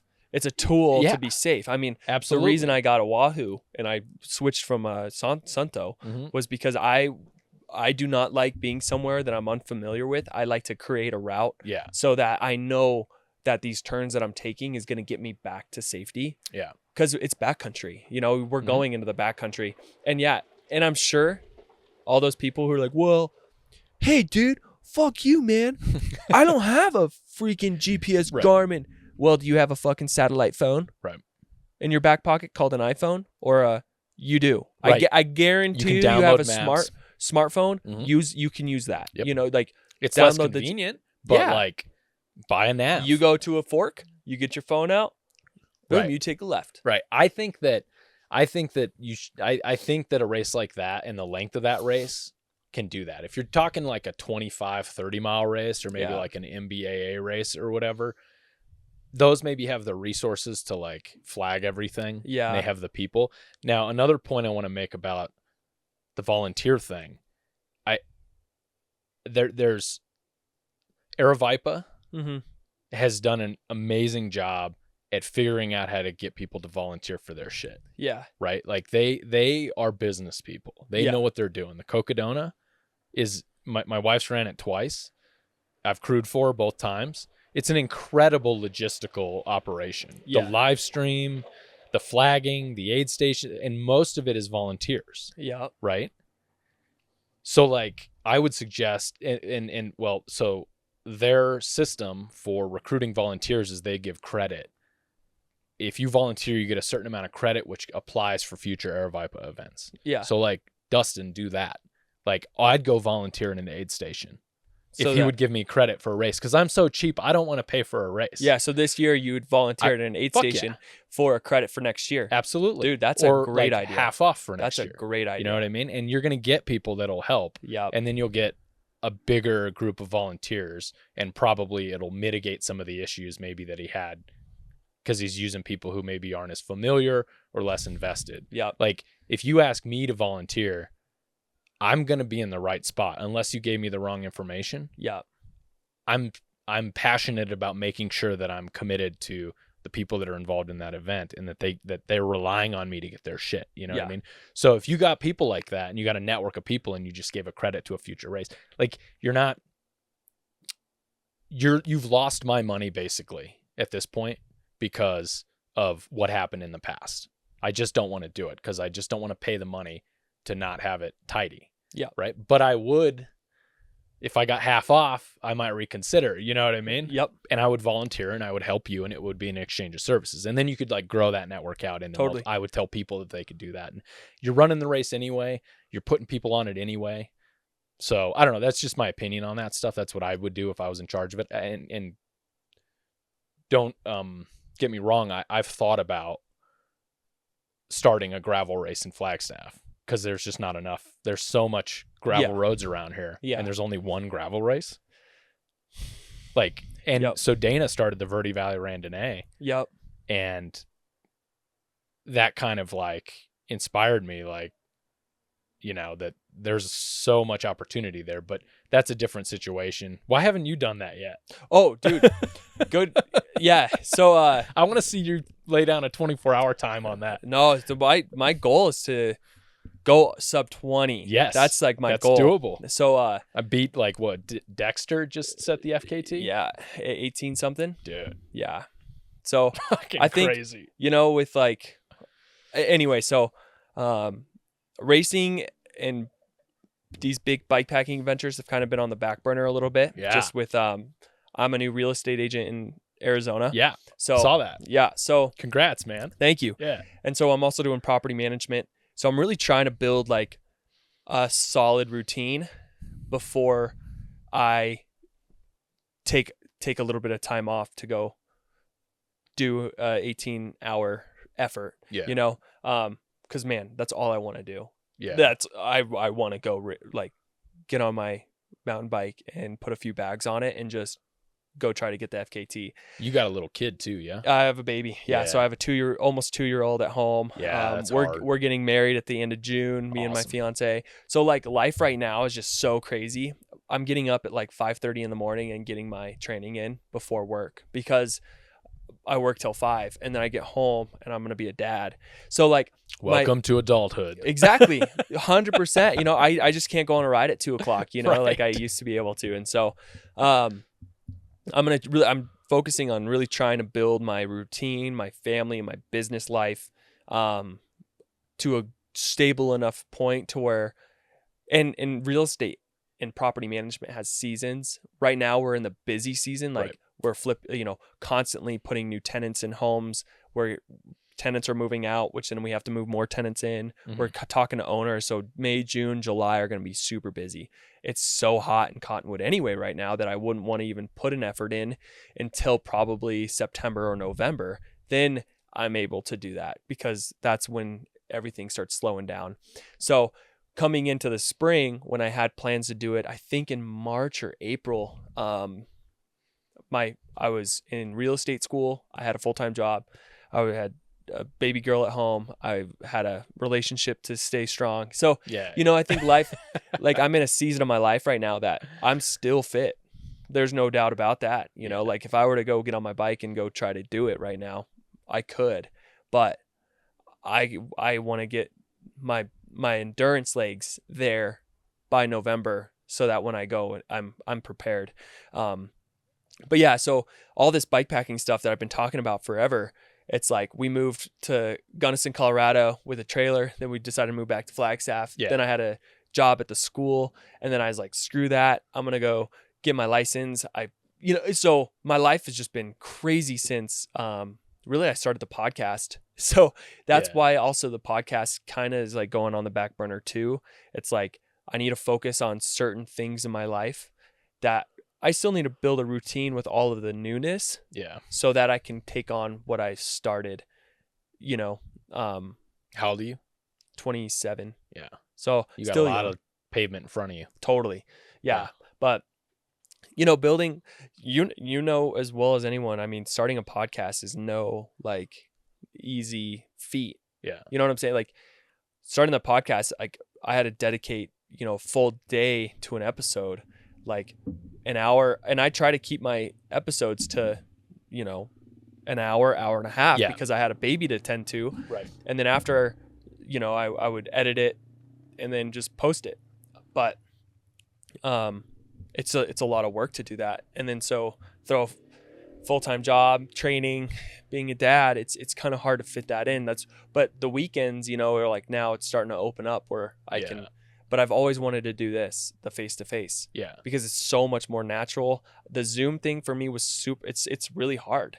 I don't get that, like, I don't get to feel your energy. Right. Rather than like, I'm looking at them, it's just, it's great and I love it, but it's not this, Right. Where we can just like, yeah, it's a double-edged sword. COVID taught us all that, right? Mm-hmm. So like I work in an industry where, I work at the university, and at Northern Arizona University, and everybody went remote during COVID. Yeah. And I'm like a person that's really good in maybe a group of 10 or less people. Yeah. I'm very like, I can connect with that group of people. Anything more than that, and I start to get a little anxious and uncomfortable. And I had a really hard time with Zoom. I had a really hard time I had to relearn how to like communicate on Zoom. And some people naturally just did it very well, right? And they're very good at it. But I discovered that like I rely on nonverbal communication way more than a lot of other people. Yep. And I couldn't really have conversations on Zoom. I was having like business related conversations. I was uncomfortable. It made me like exhausted by the end of the day. Yeah. Back-to-back Zoom meetings all day. I was like fucking exhausted, dude. And when I walked into a room and you're in person, it's like there's a vibe, Yep. And so I recognized that was like important look, it's great that we have Zoom because now I work remote 4 days a week. And the majority of my meetings at work are on Zoom or on Teams, or they're virtual meetings, right? So it's really great that I have the freedom to do that. But the downside is sometimes important conversations should be done in person. Yeah. That's what I've discovered, right? Yeah. You can use it as a utility. Like, we need to get these things done. We need to like hammer out these details. But like, if you're trying to have just like a free flowing, I found it's better to be in person, right? Yeah. And so for me in this podcast, it's like I have to go or somehow logistically organize getting to those people now. Yeah. Which costs a shit ton of money and time, right? So that was the logistical challenge, right? Well, I'm an endurance athlete. I don't do anything easy, including a podcast. Yeah. You know what I mean? So right now I'm like figuring it out in that way. Like, okay, Pinions and Pines just happened. I had 60 people converge in one area, all from different states. And I was like trying to scoop up as many people as possible while they were in Flagstaff to talk to them, because I was like, I don't want to drive to California. Yeah. If I am going to drive to California, I want to do a race there. So like I'm doing Colorado Trail Race this August. Sweet. And I'm trying to coordinate a podcast on the front and the back of it, right? Because there's a couple people that live in Colorado that I want to talk to. Yep. And so it's a logistical thing. It's for you, it would be, I'm imagining, and you can maybe describe this process for me, but you probably reach out to someone on Instagram, maybe after they won a big race, like whoever just won. I forget who won Unbound XL. Logan Casper. Logan again, right? So he's been on your podcast before, right? Yeah. And you probably reach out to him, and then you organize a Zoom meeting, and then you can do it from the comfort of your house. Yep. And it's very comfortable for them too. It's very convenient for them too. Yep. So that's like all really, really good and convenient, but like,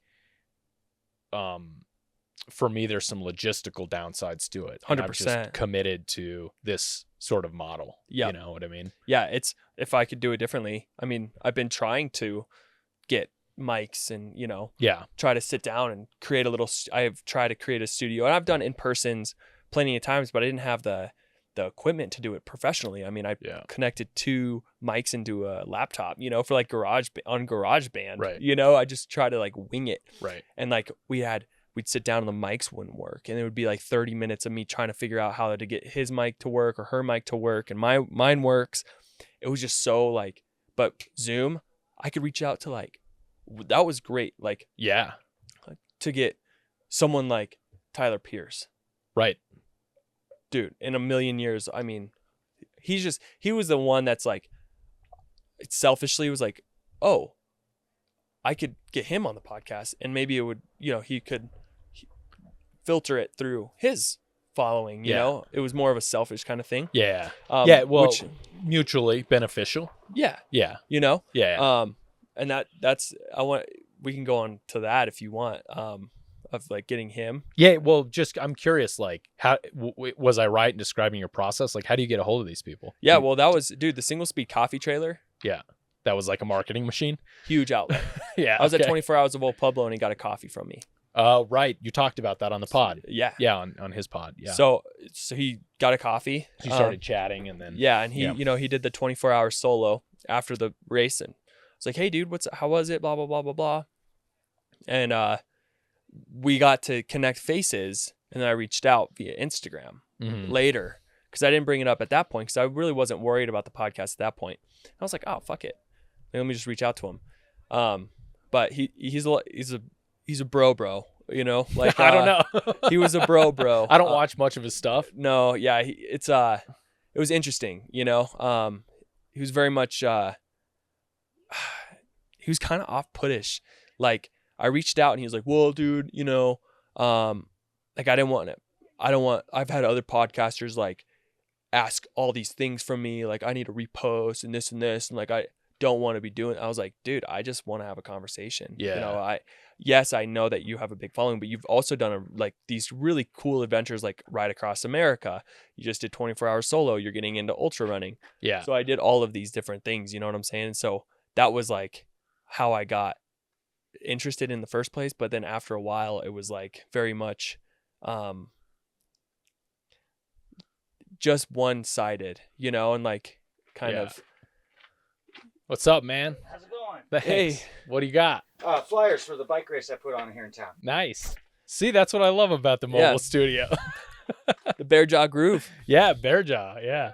So on so the one question I had on Tyler Pierce's podcast was, I was curious how he gained so much weight so quickly without eating meat. Yeah.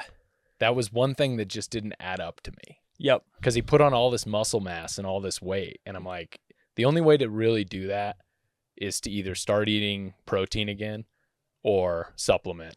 Yeah. Or do something else. Yeah. So, I don't know. Yeah, especially with how much endurance he does. Yeah. I just did, look, like I've never met the guy, but like I would never corner myself into a whole brand based on like an ideology like being vegan. I just wouldn't do it. I've been vegan before. I've gone through all kinds of diets, right? But I just would never like box myself in and be like, my whole identity is going to be, there's a few people that are ultra runners that do this. They box themselves in with like high fat, low carb, like the low carb runner. And it's like, what happens if you change your mind?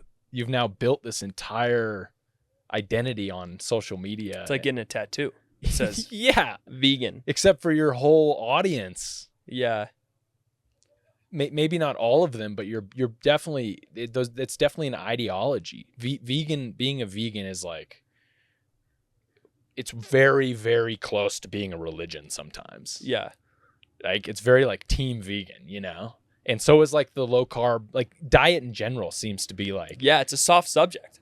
Yeah, and like people get very passionate about it and they think that their thing is right, and everybody's like so individualized that people change. I've changed like 5 or 6 times in the last 10 years on what I eat, you know what I mean? And I'm like, that was stupid. Why did I do that? That was stupid. So I don't know, I just would never like, I almost like regretted that with the endurance part of this, because I was like, what if I don't want to box myself in with the word endurance? Yeah. Like I created this brand. Yep. And the seasoned bike packer, that's why I decided to go away from that, because I had cornered myself into just bike packing. What about videography, podcast, business, family? You can go on all these different avenues, but if you corner yourself, I totally understand. Yeah, I was vegan for 4 years, and then I went vegetarian. I was vegetarian up until like this year, and I started eating meat again. Yeah. And dude, I feel great. Yeah. And so I do it because I'm now older and more mature, and like I'm gonna fuel my body what it needs. Like I just was craving it, so why would I withhold something that I crave? But also I choose very high grade stuff. That's because I also think that the animal agriculture is fucked up. Yeah. So I want to go grass fed. I want to go with like the local ranchers. Like it gets so expensive though, dude. Yeah, but I'll pay it. Yeah. I'll fucking pay it, dude. Because like we need to stop the big farming. Mm-hmm. The big. That's fucked up. I mean, it's really bad for our earth. It's really bad for our health. They're putting all these antibiotics in there. So I understand that side of it. So. Like I said, it's so touchy. It's like people get into like just so much. But yeah, I agree. Like I think is even changing his brand from the vegan cyclist to VC Adventures. Okay. You know what I'm saying? So he's starting to understand. But but everyone knows him as the vegan cyclist. Right. That's just like being in advertising and in marketing, like pretty much since college. Like, and I work in a spot that reports to the marketing department. Yeah. So like I'm in it every day is like marketing. That's just a common mistake with marketing is you box yourself in. Totally. You don't think about 20 years from now, 30 years from now. Yeah. Like when it grows, So it's not like he didn't do anything that other people haven't done, wrong. Yeah. But now he's rebranding and, he learned that lesson. So that's good, Totally. That's part of that. No, yeah. It was just, he's a funny guy. He's just interesting to talk to, it's like, I think what comes along with clout, it just is very much like people want me because they want me to introduce them to my 100,000 followers. Oh, I see. Yeah. You know, like, Yeah. and it makes sense. And I had a conversation with him too. I was like, hey, dude, like, that's why I didn't post any videos of him on my Reels or on my Instagram. I don't know. Maybe I did post just like an initial like photo of like, hey, this podcast came out. Yeah. But I didn't do any like in-depth Reels on the Zoom or anything like that because, you know, he basically said, I don't want you to use me to promote. And I said, dude, all I want to do is have a conversation, you know? That's wild. Yeah. So, yeah. That's wild. I know, right? Like, yeah, because if it was a normal interaction, it would have been like, dude, fuck yeah, let's go. If he had 150 followers on Instagram, I'm sure it'd be in a different like interaction. He'd be like, dude, that'd be sweet. Well, I'd love that. So if you look at this as a business exchange, he has all the leverage, or at least he thinks he has all the leverage, right? And I try to look. I've had some things that have happened with guests where they're like more demanding than others, and I didn't have the pot out for very long. So, but I was basically like, nah, no, I don't owe you anything. I paid for all this with my money that I worked my 40-hour-a-week job for. I can do whatever I want. You know what I mean? And I have to remember to keep that ethos if things scale. Be true to that the whole time, right? Totally. And not, if someone wants to come on the pod, because right now I'm still in the phase where I'm asking people. There's no one who's like approached me to come on. I'm thinking maybe one day someone will approach me. I have to be like, I don't ever want to be like that. I don't ever want to be like that. No. And get kind of an ego, I guess, out of it. Yeah. So and that's why I bike pack though, because it just like takes my ego and it fucking crushes it, and it just smacks me right in the face with it.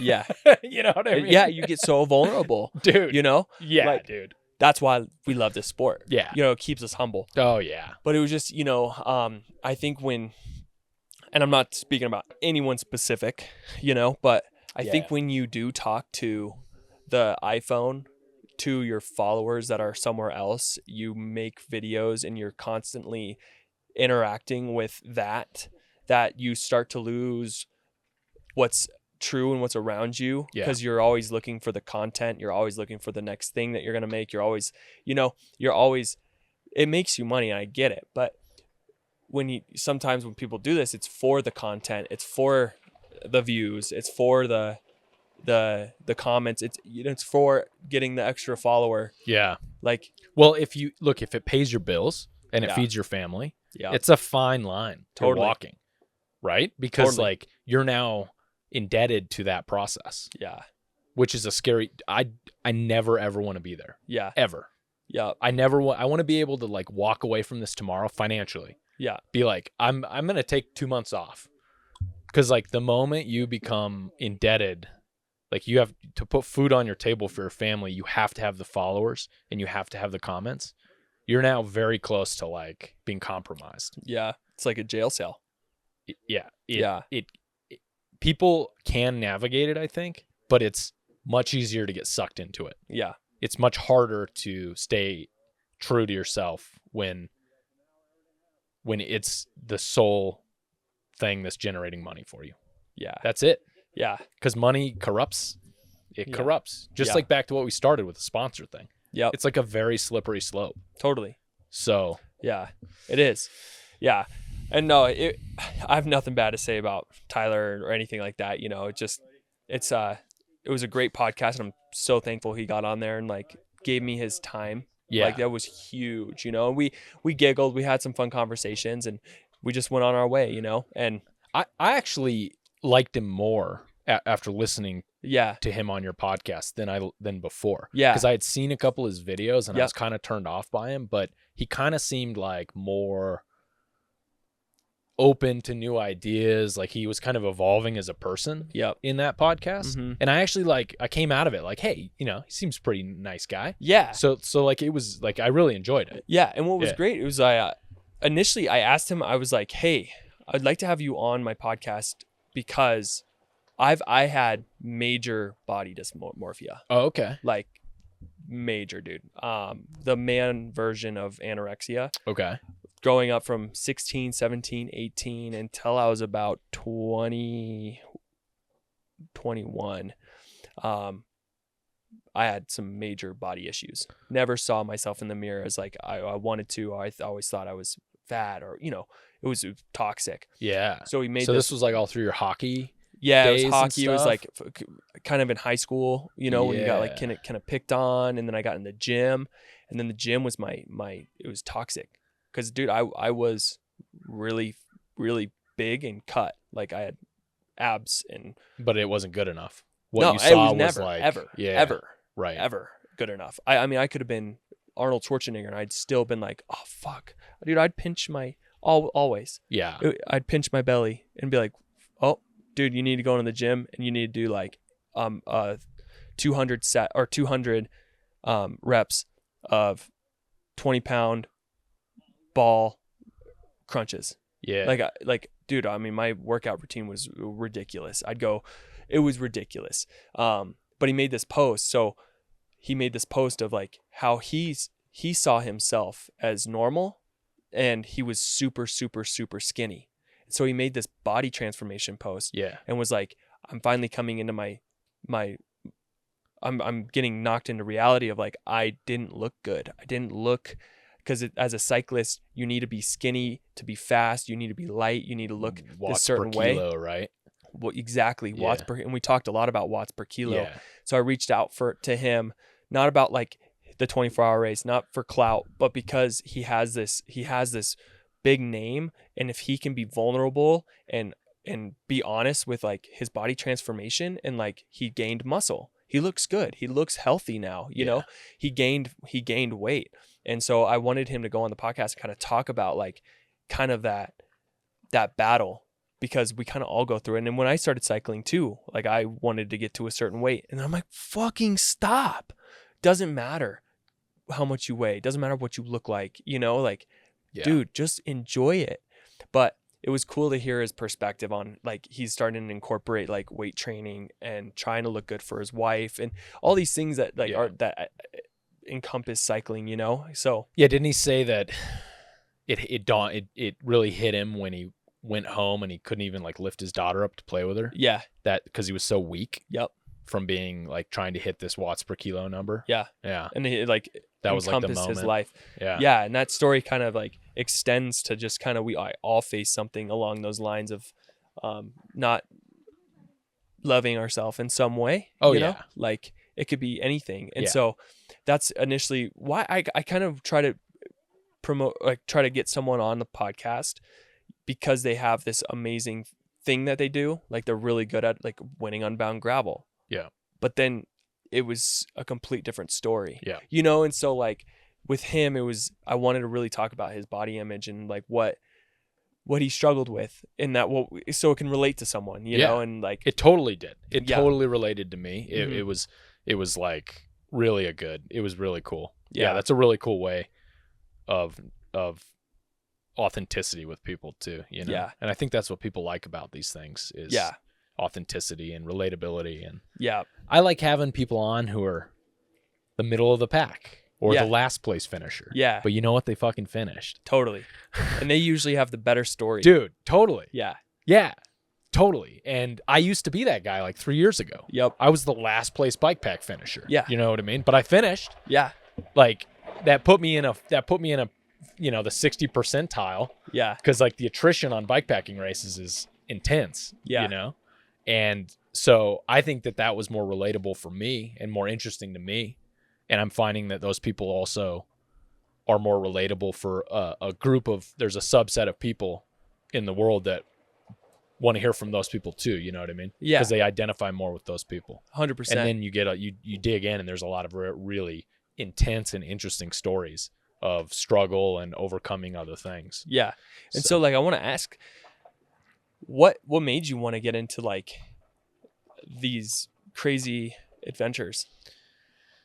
Yeah, I think like multi-day stuff. Yeah, because you said you like kind of struggle with alcohol. Yeah. So like basically, like alcoholism addiction is in my DNA. It's in my genetics. There's a long line of alcoholics in my family. You know, I'm Irish, so that also helps. And so I pretty much just started like going to high school parties and stuff when I was like 16. Yeah. And started like, jungle juice and like drinking there. And you know what jungle juice is? Oh, Yeah. Okay. I know what jungle juice is. Okay. Some people, they call it different things in different parts of the country or whatever, but okay. Yeah. If you don't know, jungle juice is like a bunch of like usually vodka or a few different kinds of alcohol poured into like a big bin with like Kool-Aid or some other like fruity kind of flavor. Yeah, and you don't even taste the alcohol. Yeah, and everybody just like dips their cups out of it. Yeah. Usually. Yeah, okay. So I was like going to high school parties with that kind of scene, and that kind of was like, ooh, this is good. This stuff gives me confidence. Yeah. Like this makes me feel really good. And then I kind of went, I was an athlete in high school. I played soccer growing up. I ran cross country, track. And then I started working when I was 16 and I went into food service and like serving tables and stuff. And there's a whole scene with serving tables. It's like you go out and party with each other afterwards, smoking cigarettes, drinking. It's just kind of you get kind of like locked into the scene. And so that kind of then I went to college and I always had like my life sorted out as far as my grades and my responsibilities as an adult. I wanted to be independent, but I also like was slowly developing this addiction to cigarettes and alcohol. Pretty much were my thing. Like I loved a whiskey and a few cigarettes and staying up late and like talking about the concept of religion and God with my friends or whatever, and having like these crazy like existential conversations and just getting like smashed at the same time. Like I loved that stuff. Like small groups of people, small parties. And so it like looked like a normal college, probably party scene. But like the thing is once I graduated, I never really, it didn't go away. I just kept doing the same thing. And I just worked and would drink and work and drink and work. And it was like a cycle, And all the while I had met my wife, Jessica, and she partied a little bit, but wasn't like nearly the kind of machine that I could be with partying, And so let's see, a ways into that, I don't know. I did that probably until I was like 30. So from the time I was like 16 to 30 was pretty much like, it became everyday drinking, Yep. Everyday drinking. But I also like stayed physically kind of like I would do a few hike and ride bikes occasionally and do stuff like that. I wasn't like completely off the rails with that. And then one day, my dad, I was on vacation with my dad and my mom, and my dad and I got really wasted, and he asked me to be his sober buddy. He was like, I want to quit drinking. Will you be my sober buddy? And I was like, my thought process at that time was, well, if I say no, that means I'm an alcoholic. If I say I can't be your sober buddy, then that means I don't have the self-control enough to quit drinking. And I'm an alcoholic. So yeah, I'll be your sober buddy. Right? That was my like weird, twisted denial thought process, I guess, right? And I don't know if my dad was actually doing it for me at the time or doing it for him in hindsight. I'm not sure what his goals were there. So we took the bottle of Jameson and we poured it out and we broke the glass and threw it away, and we're like, we're done drinking, and he's had a history of like alcoholism and going in and out of quitting drinking and then relapsing and going back to it. And so that was it. We were both done. And then a few weeks later, I found out that he had relapsed again. And I got really angry at him for it. Like he broke that we were supposed to be doing this thing together. Yeah. And I was like fucking mad at him. You know, I was like, why did you do that? Like, we were supposed to do this together. And it pushed me to a point where I was like, well, fuck him. I'm going to show him that I can stay sober. He can't stay sober, but I'm going to show him that I can. And that was it. That was the motivation for me for the next like few years to like get through that part of my life, kind of reframing who I was, you know, relearning. It was like a year of like foggy brain weirdness. Yeah. But then I realized like my job was bullshit. A year later, like a year after I was sober, I realized my job was like bullshit, that I was being taken advantage of. And I was like, I'm out of here. I'm looking for another job. And I went and got a different, way better job. Like, I started to turn things around for myself, you know? Yeah. And my dad continued to drink, and he kind of got to a point where it became somewhat of a medical emergency. Like, he was really, really, his body was starting to kind of reject him. And I don't know, maybe 4 or 5 years later, he finally decided that it was his turn to like permanently stop drinking. Mm-hmm. And so he did. One day he just was like, I'm done. I'm turning this thing around. And that's been, oh shoot, I don't know, five or 6 years now, maybe. And he's still sober now. Good. And he's like, I gave him my Thai hardtail bike. He's like riding bikes now. Sweet. Yeah. And he's like really like, we went through the same sort of process, but just at different times. Yeah. And I went through some therapy and stuff afterwards, and the therapist was like, he shouldn't have asked you to be a sober buddy. Like basically he was asking you to be a sponsor, you know, like his Alcoholics Anonymous sponsor. And like, you don't ask your family members to do that. It's like too convoluted with family members. Yeah. So, but whatever. I mean, it is what it is, right? At this point, like, I was so angry at him that it forced me into sticking to it. Yeah. And then eventually that desire to do alcohol kind of faded away. So biking kind of entered. 1 to 2 years after I had quit drinking, I was like, all my friends were gone, because I used to go drink with all my friends at the bars and stuff. So the common story is like, when you quit drinking, all your old, you really see who your friends are at that point, right? Yeah. And they all kind of dissolved, I guess. And it was just like me and my wife. And she also didn't drink at this time. Like she not because she had a problem, she just like wasn't interested in it. She just doesn't. That's like my fiance. She just didn't like it. Yeah. Never did. So it was kind of easy around the house, but I kind of like turned inward and got really, really socially isolated after that, like to an unhealthy point. Mm-hmm. But I think it's just the process that I had to go through. And then I saw the Ride the Divide documentary in like 2018 or something. Yeah. About these people doing the Tour Divide.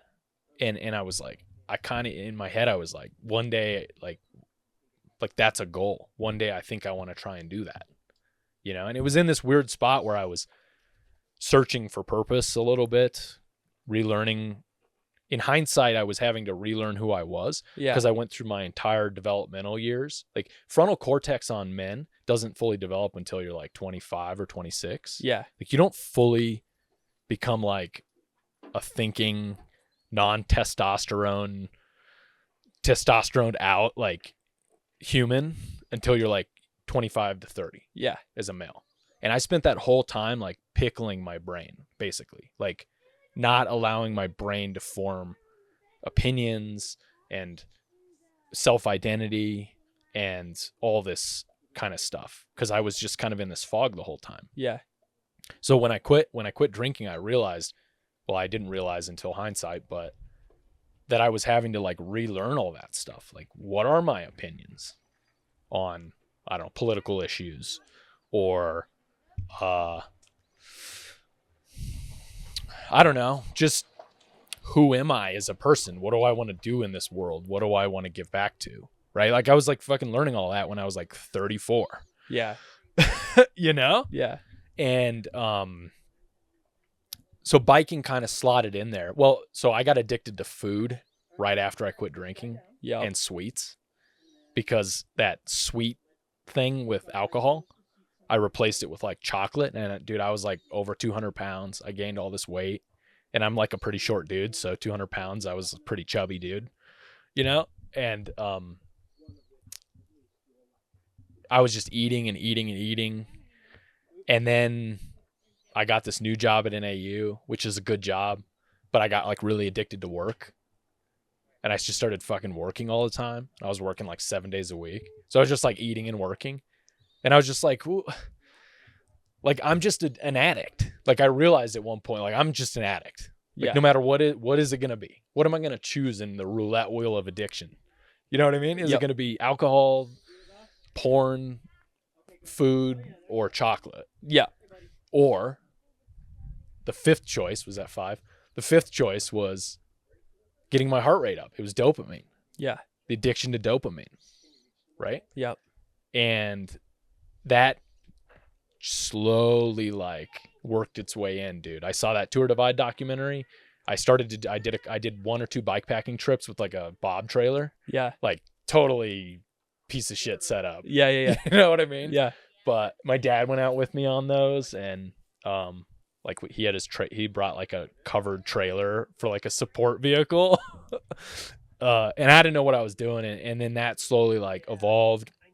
Then I got into Arizona Endurance Series, and I started to like build, and I was super self-conscious at that time about myself and my ability to bike and the people around in that community. Like, I don't know, I just wasn't comfortable yet with myself, but I started to slowly build like a community around that. Like, hey, there are these like-minded people around me who maybe also have had struggle. And then I got in. I did the Coconino 250 bikepacking race, which is part of the Arizona Endurance Series, and that was my very first bikepacking race. And I met a few people that were also ex-addicts and drug addicts, and I was like, oh, this is like a thing. Like, these people are replacing their addiction with this. Yeah. This is just a healthier addiction. Arguably, sometimes it may not be healthy in general, but it's healthier than what I was doing before. Yeah. Right? At least it's keeping me physically fit, right? Yes. And then that just kind of that was kind of like a runaway train for me, you know? Yeah. Then I started losing weight. Then I started to focus like obsessively on diet, which maybe not good. Yep. Almost body dysmorphia level. And addiction. Because you get addicted to that process. Oh yeah. Yeah. So I went like vegan, and then I went like keto when keto was super I've done popular. keto. Yeah. We got a lot in common, dude. Yeah. Yeah. And then I got really obsessed with lowering my weight to try and get to a point where it made it easier to bike pack multi-day.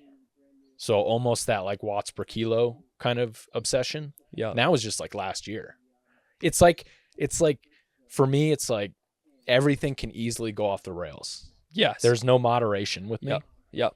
So it's like, what do I pick to go off the rails with? Yeah. And is it the healthiest thing that I can pick? Because it's going to be something. Yeah. For example, this podcast, I'm not going 20% into this podcast. You're all in. I'm going 150% into this podcast. We got to pause this for a second because I showed up. We're at Schultz, the Y right now. That's why you could probably hear cars driving by. I show up. There's literally a tent studio that's amazing with truck and pour over coffee.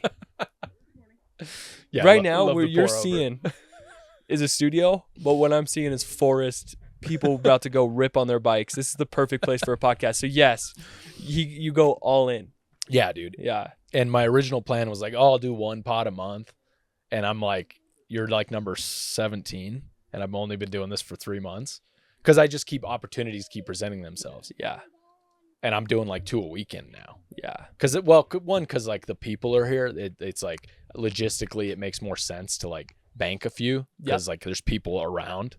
And so I'm like banked out like a month and a half. Yeah. Because I'm going on vacation next month. So yeah, so you're taking gonna a be break. good. Yeah. But like, so anyway, that was kind of it, man. I mean, so now I'm at a point where like I am still an addict.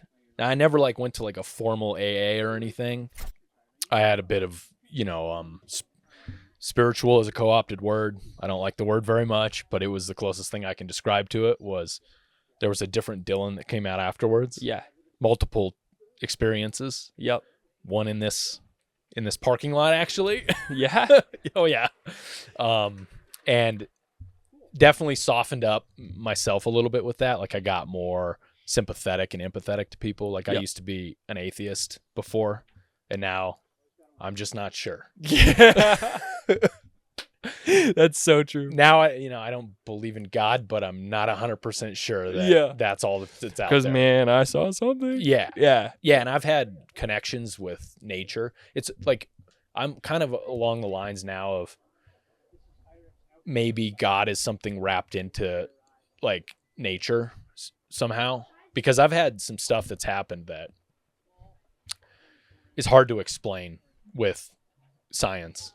And I'm hardcore like a science backed kind of dude, but like this question that, and it's difficult for me to, and it was more like I was out wandering around with my friend in the woods, and we were pretty far away from each other, far enough to not be able to communicate with each other.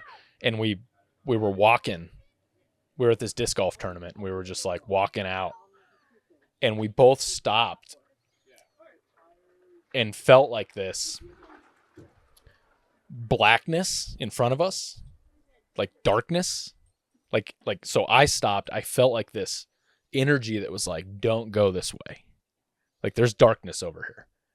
And so I walked over to him and I was like, what's up, dude, what's going on? And he's like, do you feel something over there?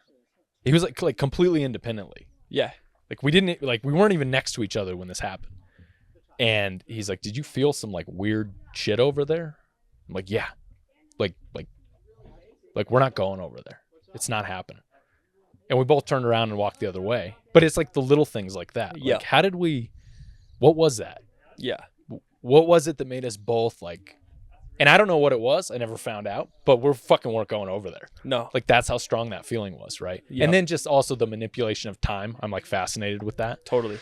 Like with cannabis also. Yeah. And with like psychedelics, like the ability to manipulate time and perspective. Yeah, it's crazy. It's very attractive to me because it's lifting the veil, you know? Yep. Like I feel like such an asshole when I ever do any of that stuff. I feel like I'm a spectator of myself and how much of a douchebag I am. You know what I mean? Yeah. You know what I mean? Yeah. I'm like, man, and I get like shame about like stuff I did when I was 13 years old. Yeah. You know what I mean? Yeah. You know what I mean?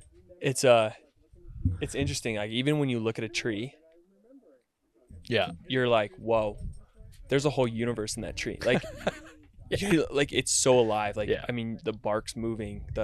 You can start seeing like this interconnection between everything. That's the special thing that I've noticed too. It's like, that's a sense of the oneness of God. That, quote God. I don't know.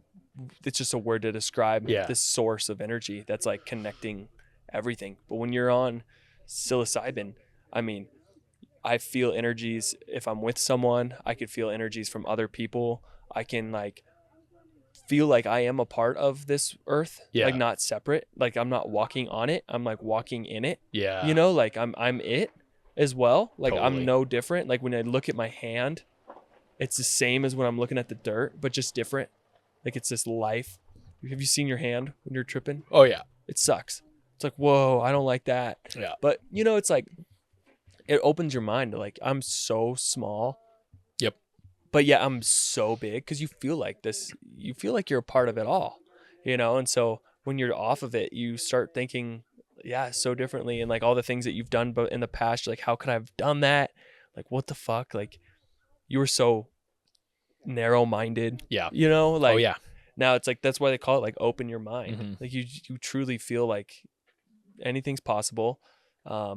Everyone has feelings, even the assholes, you know, like they're a dick for a reason, Yeah. Like maybe you need to treat them nicely. You just like think different, and, but I get the same experience after about 5 hours on the bike. Yep. I don't do anything anymore. Yeah. Exogenously.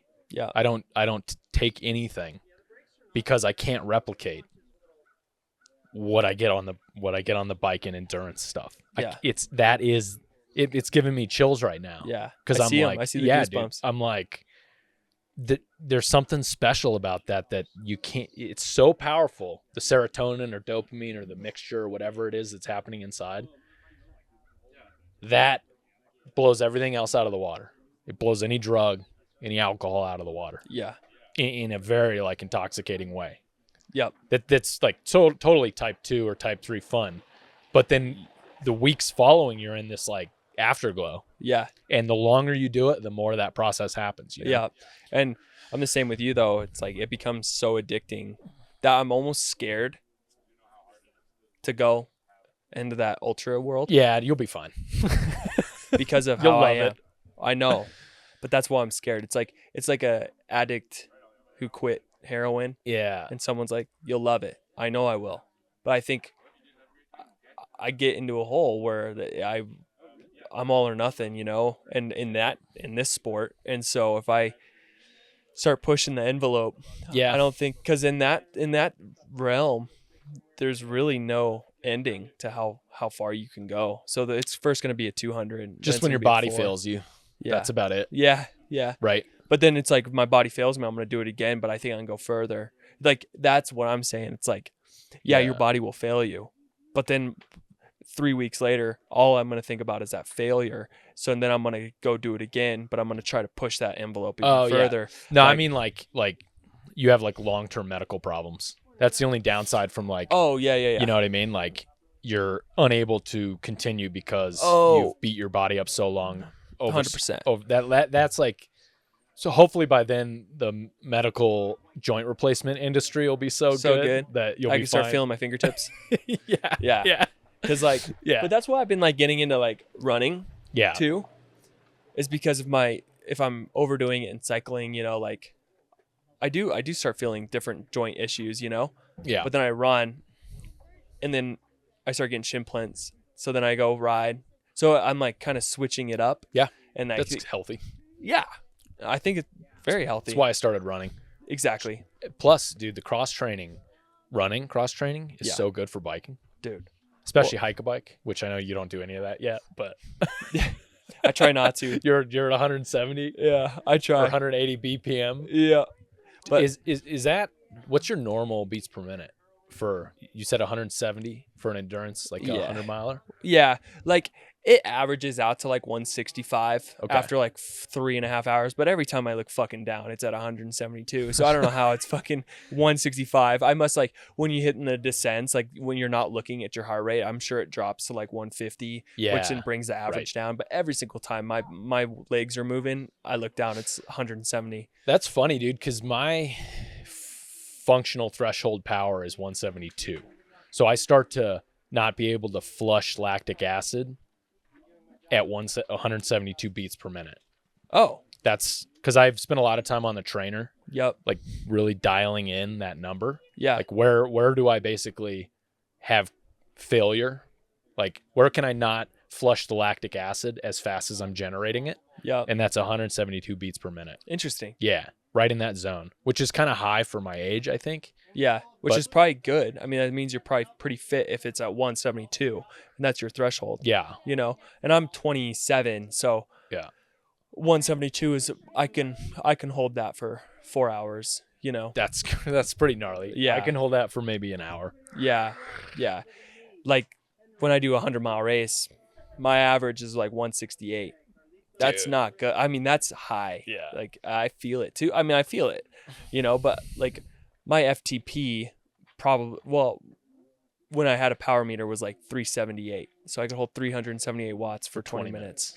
Yeah. Fuck. Yeah. 378? 378. Dude. That's gnarly. Yeah. I think mine was like, or is like 280 or something. Yeah. 280. Yeah. Yeah. But Dude. I'm also 170 pounds, you know? Yeah. So like my watts per kilo probably aren't as high, but I can push 380 watts for a good amount of time. I'd say probably right now, since I don't have a power meter, if I were to just guess, I'd say I'm probably in like the 340, 350 right now. I tested it probably at my peak was 378. That is so insane. It's yeah, it's pretty high. Yeah. That is so insane. But that's I'm all power. When we're rolling, like I'm a mountain biker, so I can hit 1200 watts over and over again, you know, but when we're going to hold, like when I go on the group rides and I want to hold 270, I get killed because like just 270 is easy normally. Yeah. But when you're doing it for 2 hours, I'm like, fuck. Yeah. But I can do 700, 200, 800, 100, 300, 200. Yeah, that's mountain biking, you know? Yeah. Yeah. I don't know. I'm going to really enjoy watching you once you organize your life optimally. Yeah. And you've created some more time for yourself. I'm really going to love to watch you put up some times on some of these longer, even multi-day things. I know. I've seen you register for Pinions a few times and then drop. And I'm like, oh, is this going to be the year that he's going to start Pinions? And I know it's a time commitment. I just would love to see this approach translate over into 3 days. Yeah. Because I'm not going to start. See, that's what I'm super excited about is like these big days is I have that power output to bank when it's 20 hours in, you know, like if I can just hold 230 watts for 20 hours, you know, like I think I could do that. Yeah. Because that's an easy, you know, it's not hard for me because I train, you know what I'm saying? Like, that's the way I train. So I think if I could hold even 110 beats per minute, 120 beats per minute, my body will be in a whole different level after 10 hours of riding. I'll be still okay. I've done from here to Cottonwood. I've the first bike packing thing I tried to do with a buddy. We did 128 miles from here to Cottonwood, like up kind of Pinion and Pines loop to Cottonwood. My buddy had a bit major stomach issues, so he had to like kind of drop out, but I could have kept going. I mean, I knew like that's where I'll excel. Because in the pro field, maybe 25th at whiskey is stellar for me, you know, because I'm racing Keegan Swenson and all those guys. Yeah. But with bike packing, I mean, 128 miles in and I'm still like punching climbs. I'm like, okay, I could probably do 250. I mean, I hurt obviously, but I was going at such a reserved biking capability that I was like, I could do this for a while. And, you know, and I like fighting demons. So I think it's like a win-win scenario. Yeah. You know? Well, yeah. And there's also sleep and resupply and the logistical, right? Which I love. Yeah. I love when I go ride big days. I love stopping at that gas station and doing like an in and out. Boom, boom. Okay, I'm going to eat a snack. I'm going to drink a Coca-Cola when I get back on my bike. You know, like I calorie love that. Planning. Yeah. There's all the like, how many calories do I need to get to the next resupply, optimizing. That's all. Like I got really obsessed with that at the beginning. That's where I thought I could excel. Like I said earlier, was the logistical part of it. Yeah. Could make me better. And then the riding could maybe catch up as I get better over time. Yeah. Right. Because that stuff takes time. But the planning, dude, I had that. I had spreadsheets and like I have that shit dialed badass. In. You know what I mean? Yep. Which some people say like sometimes that's a crutch too, you know, like over planning. Yeah. There's a sweet spot to all this stuff, right? Because I'll go down all these rabbit holes and obsess over these things. But hey, can we take a quick break? I got to pee. Pee? Yeah. Same. Okay. Let's take a quick break. Okay. We'll be back. I have anxiety that I always do that. Like I'll have a moment in the middle of one of these where I'm like, fuck, did I hit the record button? Do you ever have that? Yeah. I'm a fucking hour in. I'm like, yeah. I'm like, continue. But I was just thinking about, fuck, I didn't hit record, but I did. Well, I've had some that have like completely lost. Really? Oh yeah, dude. Hours of fucking content. Oh no. Yeah. Walk me through that feeling. Oh, dude, it's the worst thing in the world. Like, I've had to reschedule. Like, I'll get done with, who was it? And this person was like pretty well known.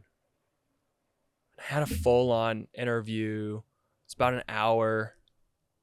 I didn't hit an hour yet, but I was like 40 minutes into the conversation. Gold. Like, it was so good. Mm-hmm. Gone. And I was like, dude, I didn't hit record. He's like, you didn't? I was like, man, like, do you think we can like reschedule this? Because we need to continue where we left off and like start it. Might have been like Kyle Trudeau, who's in the Lifetime Grand Prix, you know? Oh, like, yeah. Fuck. Yeah. No way. Like, you know, but it's just like how you live and learn, you know? Yeah. That's why I keep things so simple. And I have always wanted the podcast to be something that's like easy. And then it's like never becomes too much, because I know like it can get to that point. So that's why I'm like, Zoom, super easy, hour to hour and a half conversation, hit the nail right on the head, call it, super easy editing. Like, I started using like Opta, which you should look into.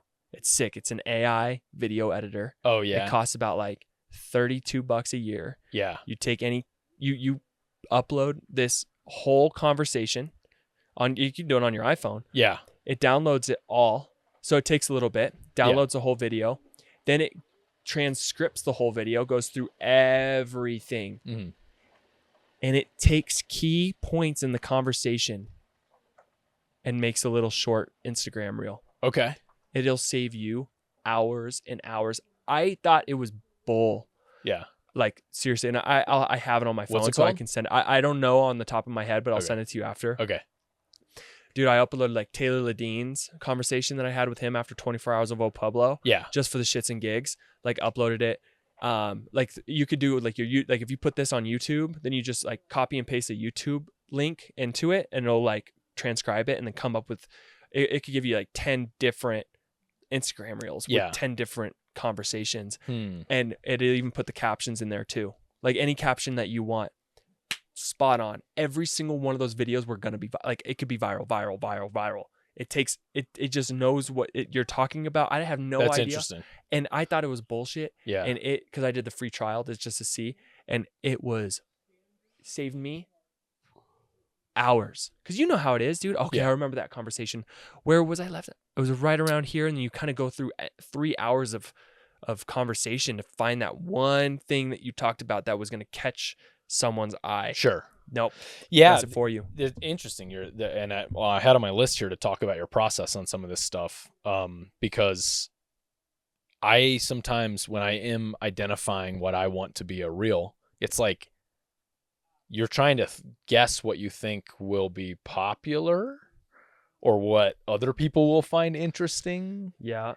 Right? But you take artificial intelligence that has millions of content that it knows. Input, yeah. And it inputs and knows what's viral from a podcast, because you put in like the category endurance, and you put in key terms. I put in mental health, mindset. I put in like things that I knew the conversation like kind of was based around. Okay. Because Taylor kind of had some issues with mental health and things like that. And we really talked about those things.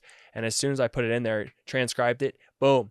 Yeah. So when I was like really dealing with my mental health, and then it would go into like exactly what I wanted it to filter through. So you can put kind of a specific theme to what your reel wants to be. Sure. Because like you can have a conversation for 3 hours, but you're like, that conversation really was based around this. Yeah. And and using technology like that has really helped me, because I'm using really low quality Zoom videos, and so like that's why I did buy a camera, because I do see I'm investing into the Stoke Podcast. Yeah. Because I know what it's going to be, and hopefully if real estate kind of takes off, I'll invest into my other business. Yeah. Because I think of it as a business. I want ultimately for this to be a full-time job. Wouldn't that be amazing? Yeah. I don't know. That's a interesting argument. I would like it to be full-time, but this isn't going to give me a pension like my current job. Yeah. I'm 10 years into my current job. Yeah. For the state. You know what I mean? True. Like, and it kind of goes back to what I was saying earlier. I'm conflicted. I do want this to be, I am trying to figure out how to do less time editing and less time creating reels and more time having conversations, because that's the part that I enjoy the most. Yeah. And for me, like, my first pass at that is, okay, how do I get more sponsors so that I can hire somebody to go through it and just do all the post? Yeah. Right? Like, because my process is I shoot the thing, I dump it back into the computer. I use Premiere Pro. I'm like very comfortable in video editing software. I've did it for 12 years.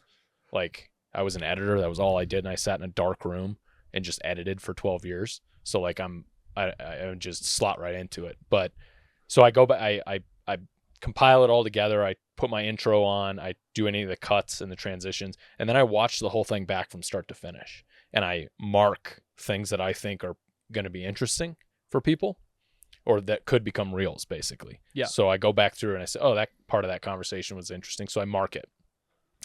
And then once it's all done and I watch through the whole thing, then I go back and I just like cut out those sections and cut them into 30-second or 1 minute.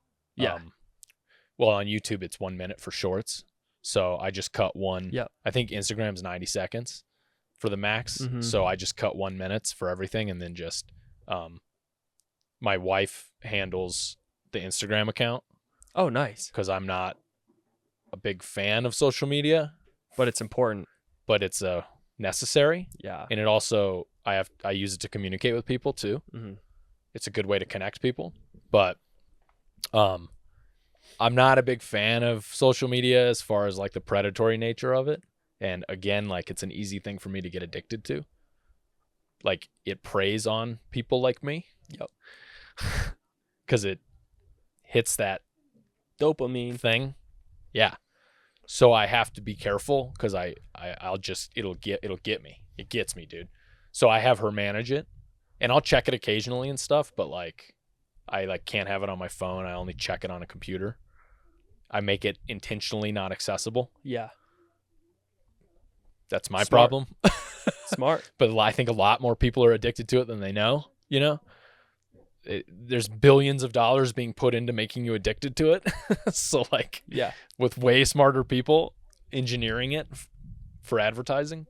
But so I'll send her all the reels, and then she'll put them up. We have like a schedule now. So I'll release the YouTube stuff, and she'll release the Instagram stuff. But yeah, I mean, I'm constantly looking like, how do I make this more optimized and efficient, this process, right? Yeah. Because the one thing you can't make efficient and optimized is the conversation part of it. Mm-hmm. Like, that's the meat of the whole thing. Yeah. You don't want to make it like that. Yeah. Then it wouldn't be as authentic and real as what people, I think, enjoy. Yep. But what I do want to do is figure out how to like cut out longer sections of conversations that are longer than a minute. Because I think that there are certain topics that deserve to have like a 12-minute clip of that one specific topic. Yep. To be produced into its own like sub video. Like YouTube video. Yeah, exactly. Yeah. And I think that's super smart because first, someone's going to listen to this conversation when they're, driving to California or something like that, and this is going to entertain them and keep them interested. But when it comes to like, how to start your own podcast, our video might pop up for 12 minutes. And because you have someone who really kind of does the bare minimum for his podcast, right? And someone who does an amazing job with their podcast, like the studio and all of that stuff. Like technically, from the technical point of view. Point of view. Yeah. Yeah. Because at the end of the day, we have amazing conversations. Yeah. But it's like everything outside of the podcast, there's so many different ways you can do it, because really the way I looked at it is like, I need a computer, which I have, and I need a little bit of editing skills, because I in high school, we took a bunch of like editing program.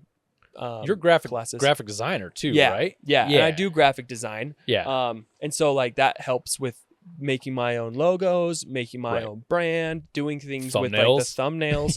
So like that's how I kind of do it. You know what I'm saying? And so it's interesting. Someone can listen and see, okay, I can do a really amazing video editing and stuff like that, and like amazing reels, or I can just like pay $16 a month for Zoom and just have Zoom conversations with people. And the reason I like the Zoom is it can connect me to anyone around the world right in an instant. You know, I can literally contact anyone. And dude, I've been so lucky.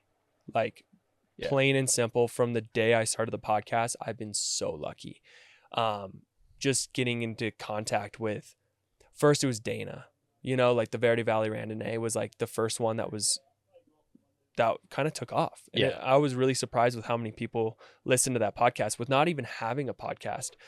And then I just kind of got in this loophole. If he like recommended a few, and then I just reached out and they said, absolutely. And then I had a few people reach out to me. I said, yeah, absolutely. Come over and we'll do a podcast. I've only had one person to reach out, you know, and that was really cool. Yeah. Hearing their story. And then I just reached out to Unbound XL. So Logan Casper, he used to be my old teammate on Flow Formulas. Okay. So that's how I kind of had that connection. And dude, I had Unbound XL winner. No one did anything for him. Dude, he won Unbound XL. Yeah. He wasn't in a magazine. He had no one ask him to be on a podcast. He had no one take his fucking picture. What? I'm like, this guy just did 350 miles and fucking won. And he's never done this before, and no one wanted to hear his story. That's weird. That's where I excelled, is I wanted to hear these stories from people that weren't getting the light on them, you know, like people who deserved their stories to be heard. I just reached out, like, and dude, like the vegan cyclist, Taylor Ladine, like these big names that like I reached out and they responded. Yeah. Like, you know? It's pretty cool. Yeah. It's pretty surprising how many people are like, sure. Yeah. I'll go on. You know, like oh, I thought I'd get a little resistance from people. Yeah. Or like, I get some nerves from people, you know? But, like, I think this studio, especially when you put all four walls on, it creates like a space. Yeah. A common space where people can feel comfortable, you know? Because like I worked in a production environment with like studio lights and cameras and people all standing around staring at you while you're talking. Yeah. I worked in a TV station for 2 years. Damn. In production. Yeah. Live news TV station. So we fucking did like the live 6 o'clock and 10 o'clock news. It was a disaster. Every newscast was a disaster. It was called Channel 2. Shout out Channel 2. If anybody knows about it. It was the only Flagstaff local TV station. It's not around anymore. I was there for the last like year and a half of its existence. And we were an affiliate of KPNX, which is Channel 12 in Phoenix, a Gannett-owned station. Gannett's like a giant media conglomerate. And we would always get their old equipment, like all the old broken equipment we would get from KPNX. So everything was constantly breaking in the middle of our live newscasts. Yeah. And like there was like a troubleshooter guy that worked there. And he just would sit around. I never saw him do anything ever. He would just like sit around with his feet up on his desk and be eating the whole time until something broke in the middle of a live newscast. And that guy was like a fucking superhero.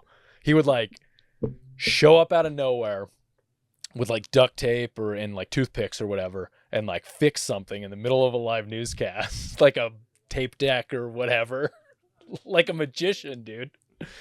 Like this guy was like, we were like, okay, that's how you earn your paycheck, right? Because you're like the on the ball troubleshooter guy. But anyway, it was like we would celebrate if we just had what we called a clean show, which was a show with no mistakes in it. Yeah, where something like catastrophically bad wouldn't happen. And I think people watched it because something ridiculous would happen every time. Yeah. They're just waiting, like, okay, what absolutely, dude. It was like a train wreck waiting to happen every newscast. Yeah. Right. And I was like 21 years old or something at that time. And they put me in charge of like directing and running the TD board. So the TD board is a technical director. So it's that giant board with all the buttons on it. Yes. The switcher. Yeah. And because they were like losing money because they never sold any advertising, you know, because it's like Flagstaff. they were like merging positions all the time because they were just like hemorrhaging money as a news station. And so I was the director and the technical director. So I was doing like two people's jobs. So I was like on a microphone in the people's ears, like the anchor, the news anchors. I was in their ears, and I was also running the switcher board at the same time. So it was like a lot of stuff to manage when you're like hungover and you're 21 years old. Yeah. You know what I mean? And you don't really give a shit because you're making like $9 an hour or something. Like I graduated with this degree, and I was like making $9 an hour doing this shit. You know what I mean? Yeah. Like it was just such an insult. So like I kind of didn't care. Also, part of me.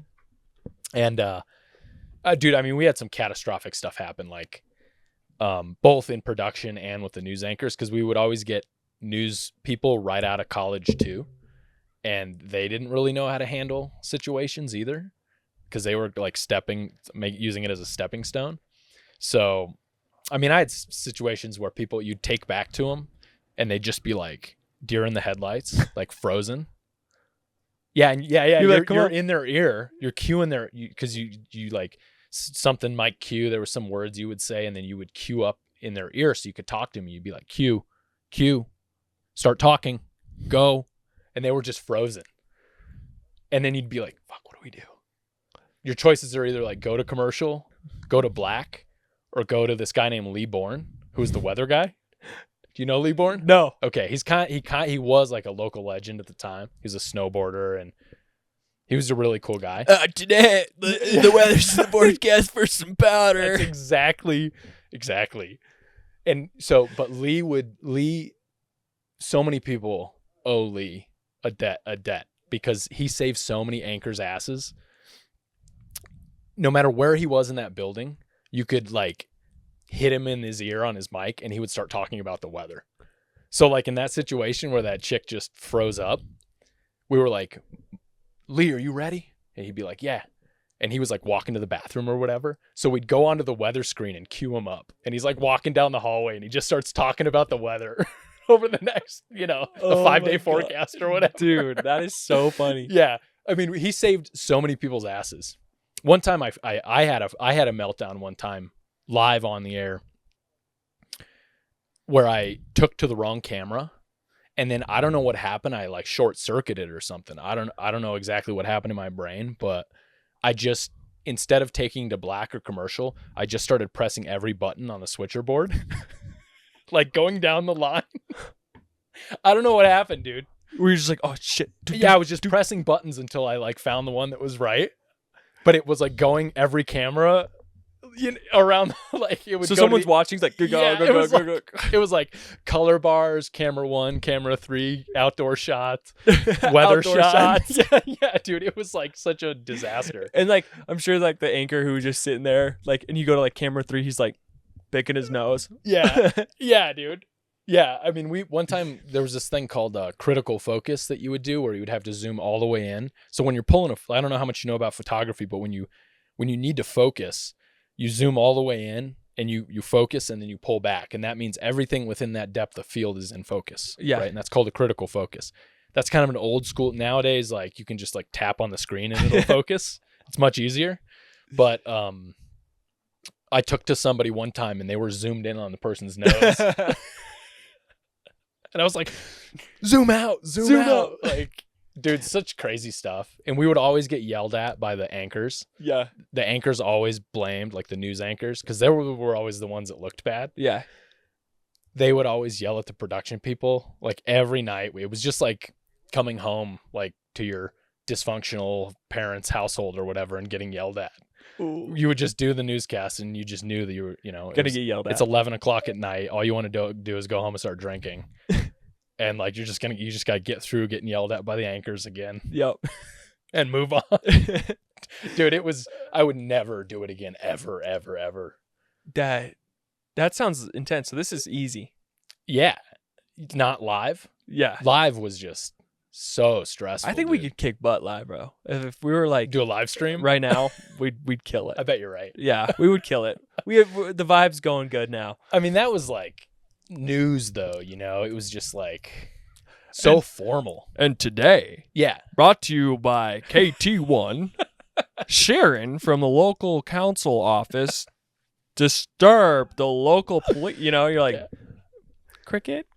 Totally, dude. I can't watch the news. Plus, like, we can get into that whole thing, but you got like one side, you got the other side, and they're saying other shit about the other side. You know, like politics. Yeah. It's all like, well, we're the left side, well, we're the right side news. And then you get like, well, what's right? Like, what is the real truth Yeah. going on? You know, that's when I really got my first exposure to like how, and this was, let's see, this was 2007,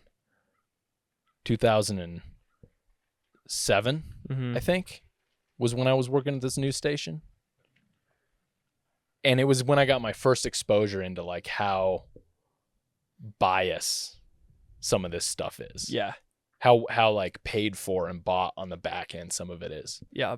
Because I would be involved in the process of them picking stories and editing stories and stuff. Like I would have to write. They would submit all their stories and we would have to like build the newscast Mm-hmm. at like 3:00 in the afternoon. We would build the newscast with all the packages in it, and you get like last minute change outs of packages and stuff like that. And then you'd run that at 6:00, but you'd have to like build the schedule basically at 3:00. And yeah, I just was like, ugh. Yeah. Like I just got my degree in advertising and electronic media is what it was called at that time. And I was just like, ugh, this is gross. Yeah. You know? And then it just got worse and worse and worse over time. And then we find out about how like influenced news companies are and how biased a lot of it is, Mm-hmm. depending on who they are funded by, what advertisers they're funded by. Prescription drug companies, for example, you know, like it's just all like, I don't really trust anything anymore. The new drug that's going to make you happy. Yeah. Claritin D. You know, it's like, oh my God, no. Yeah. So basically I try not to form opinions for like 3 to 5 years on something. That's like my rule with myself. I like that. Is just wait, because new information is going to start coming out. Mm-hmm. You're going to learn something more. Like look at what happened with COVID.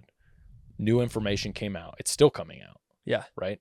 So like, don't jump in and just be like, this is my opinion. This is it. This is the truth. Yeah. This is the truth. Because it's almost never that way. No. It's almost always the opposite. Even 5 years later, don't even, you know, because then shit changes too. You can form a better opinion. Yeah. More information's available, but maybe not all of it. Yeah. You know, like look how long it took for some of the information about like Afghanistan to come out.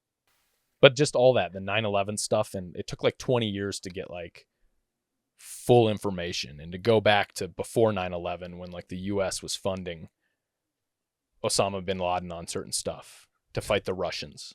You know, it was like, I didn't fucking know about that. Yeah. It took me 20 years to know about that, but I had my opinion formed in 2004. Yeah. But I guess that's like wisdom though, you know what I mean? Yeah. So Exactly. the only wisdom, the takeaway for me was just don't like be one of those people who just like jumps out and forms an opinion on everything. Well, You know yeah, what I we mean? thought the earth was flat. And you know what's kind of Yeah, crazy? yeah, right. Is still people think the earth is Right. flat. It's come full circle on that. Hey, no pun intended. Yeah. But seriously, like it, you know, people like when we were talking about being vegan, you know, people create an identity around being a flat earther. Right. Now my Instagram, dude, it's so funny. It's like I see like flat earth Instagram feeds Yeah. on my, because for some reason I think I really like conspiracies.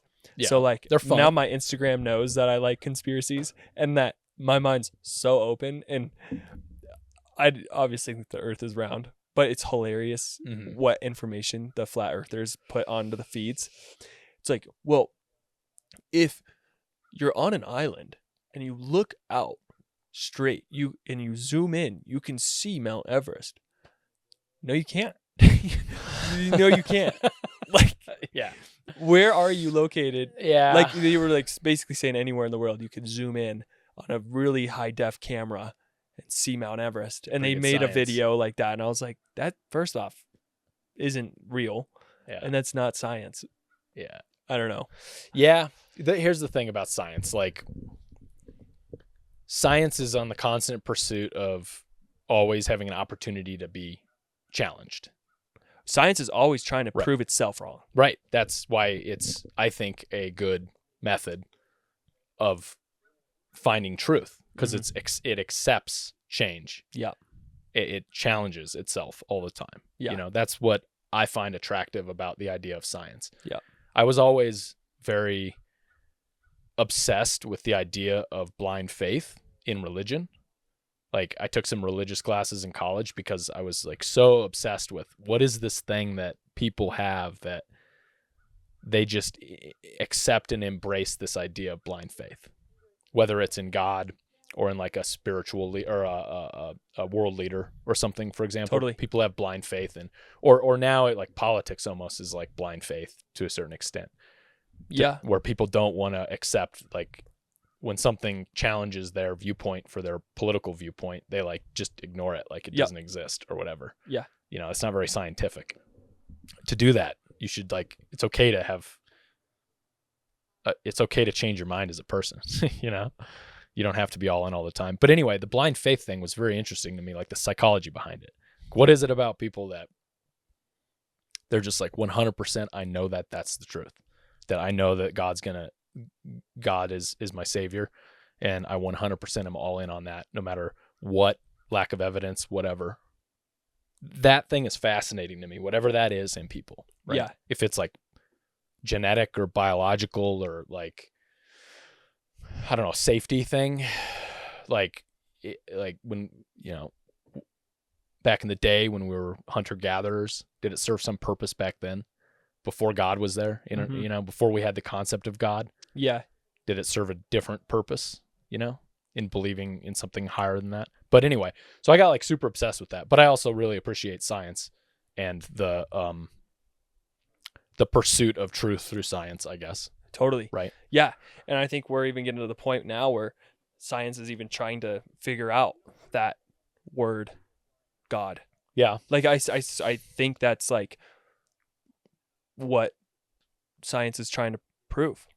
Because Sure. we are coming down to like the atomic level, and like string theory, which is basically kind of the essence of God. Like, string theory is basically everything's interconnected, and how one action can alter another action somewhere completely different, like your shroom experience. When you were talking about how you both were in a different spot and you didn't want to go any further because of this blackness.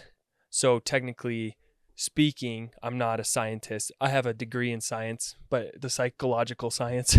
Yeah, but right. But so he basically is like that's string theory, is how that your experience was very similar, even though that you weren't in the same spot. And like they're trying to even test telepathy, or like not telepathy, but have you ever had a coincidence where you think of like your dad and he calls you? You're like, what the fuck? Right. Dad, I literally just thought about you. How like thought itself can create a vibration in the like smaller like quantum level to interact with, because space and time, they're also, that has a big thing to do with string theory. Right. How we're in completely different locations, but yet space and time is fucked up, especially when you trip. But basically how you can almost interact with the source, which is like the strings of everything. It's like we're in a web of like, if you think goodness, you will get goodness, like manifestation. Yeah. I'm a big believer in like, I'm going to set a goal. I believe in this goal. I put it on my wall. I tell my friends, I tell my wife, and it happens most of the time. Yeah. Because, it's like this energetic force that you are putting out into the universe. And like, and I get it. It's like drive and, dedication, a routine. There's a lot of things that go into, you can't just say, I want $1 million and then just hope that you're going to get it. Right. No, there's got to be a game plan, but. Well, you're building a structure around your goals. Yes. Like, manifestation is an interesting thing, because I think there's a book called The Secret. Yep. That is about very familiar with it. Yeah, which I don't know. I have this weird balance between like woo woo and that being challenged with psychedelics. Right? Because everything you say sounds so like woo woo, but I I know exactly what you're talking about. Totally. Because of my experiences where the veil was lifted and there was a vibration and a feeling that was tangible and palatable. Mm-hmm. And whether or not, like Joe Rogan says this all the time, whether or not that's actually real, it was real to me at that time. Yeah. That was really happening to me. My perception of it was real. And like, we're just walking around and our perception is whatever our perception is that day that we're making it. You know what I mean? And so like that what's real to me is we're sitting here with this, doing this podcast right now. Right. On my experiences, like stuff is trippy. But I think that the manifestation thing, like you proclaiming it helps you to build a process for success to achieve that thing. Yes. You know? And then there's a lot of stuff that's just like coincidence. Like really it's just coincidence. And us as humans have a tendency to want to connect things spiritually, I think. Yeah. Like, oh, okay, let's go way back, hunter-gatherer or whatever, early farmers. We did this one thing. We sacrificed this goat or whatever, or person, and it rained and it grew crop and our whole tribe survived. That's like still programmed into us. So next year we're going to sacrifice someone and it's going to rain. Yeah. And we're going to get crop. But science says that there's monsoon season in August, but you sacrifice someone in July 1st. You know, like I totally see that. So some of it's like just I feel like some of it's just our human programming to connect things that benefit us for survival. Yeah. Totally. And genetic memory a little bit too, right? Yep. But you layer on lifting the veil and you literally looking at a tree, like you said before. I had a conversation with an aspen tree, like a full-on conversation with an aspen tree. I can never look at aspen trees the same now. Yeah. You know what I mean? Yeah. Like it was alive. And it wasn't like a, hey, Dylan, how are you today kind of conversation. Yeah. I know exactly the conversation you had. It was on a different level. Yeah. It was on a non-verbal vibrational level. Yeah. Right. I could feel what it was feeling, and just it like the leaves just shimmering in the sun it was communicating with me. Yeah. Right. You could feel it. Dude. And now when I see an aspen die, I had an aspen die in my backyard and I was like, it like really hurt me. Yeah. You know, it was wild, dude. So there's that too. Right. So I don't know, dude. Totally. It's all, I don't know. I try to find strike a balance between science and this total woo woo. Cause I went woo woo. Dude, when I say like I go woo woo, like I was walking barefoot around teaching yoga. Like, okay. I was like, you were full on in it. Oh, dude. So I definitely know what you're talking about with balance, because I had to really strike the who's Quinn.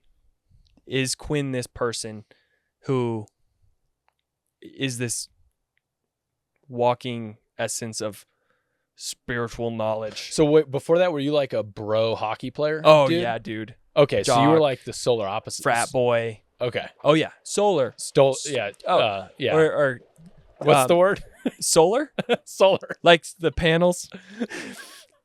Solar opposite. Dude, it's like the fifth word we've made up today. And I love it. Yeah, well, I wung it. Was the first one. Yeah. But yeah, so like I was so egotistical because I was bullied. Okay. I built that up. I wasn't treated well as a kid by my peers. So I did it because of my environment. I had to put this wall up to prove something to someone else, which was really myself. And it wasn't fulfilling. So after the shroom trip, my walls completely vanished. And that child came back out who was hurt and vulnerable and loving and compassionate.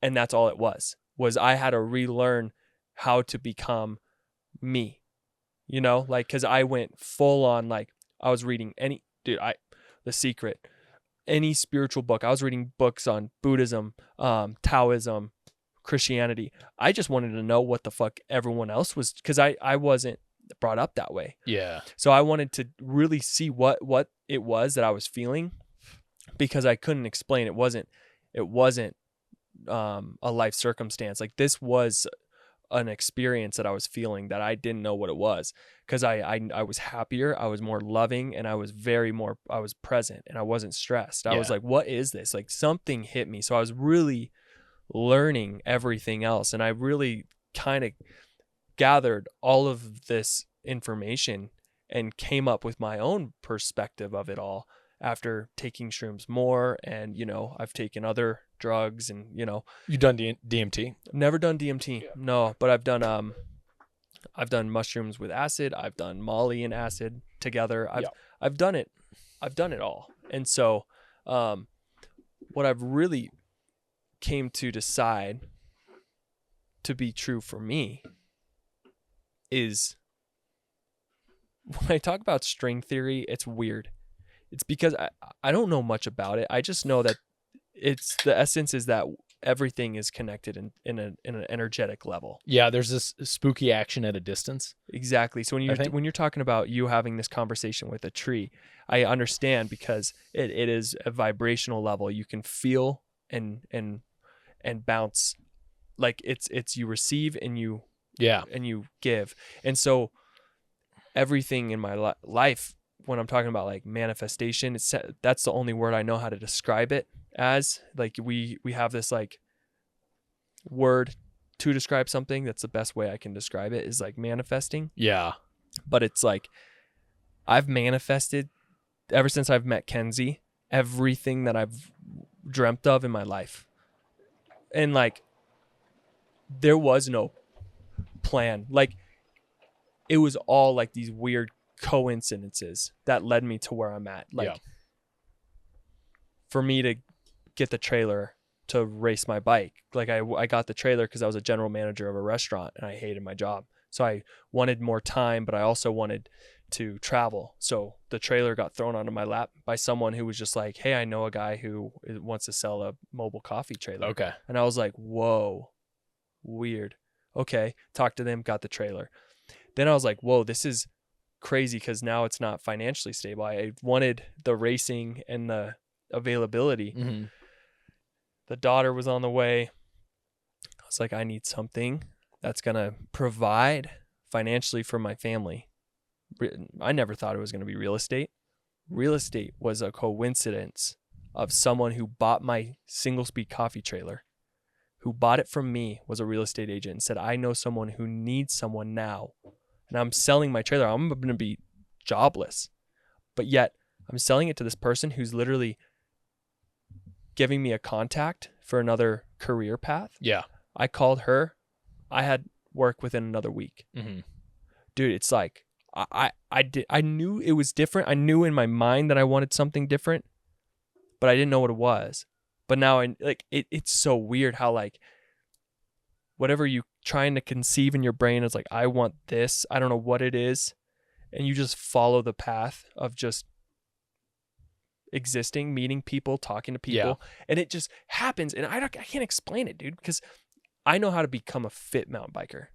You ride and you dedicate that to, you know, there's a formula, but with like certain things, like the weird stuff that's happened in my life, I'm like, there was no formula, dude. It was just like, whoa, like fucking slap in the face of like, oh shit, this is a huge chapter in my life. I'm about to take a huge fork in the road. Do I call this woman who needs to teach me to be a real estate agent? Or do I try to find my own path? I'm going to try it, because why not? I'm going to call her and see what it is, see what's about. Yeah. Too good to be true. I'm like, whoa, are you kidding me? Like, it's an amazing opportunity. She has 250 properties she manages around Flagstaff, long-term rentals.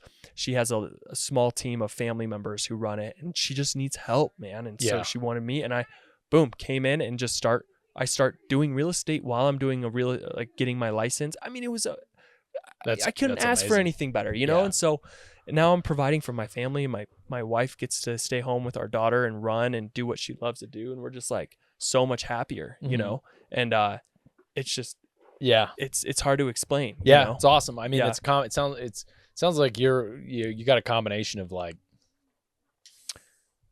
yes, getting lucky, things falling into place at the right time, but also taking advantage of opportunities and jumping in kind of fearlessly into things, you know? And you know what? If like you do something and it fails, it's okay. Just keep doing things.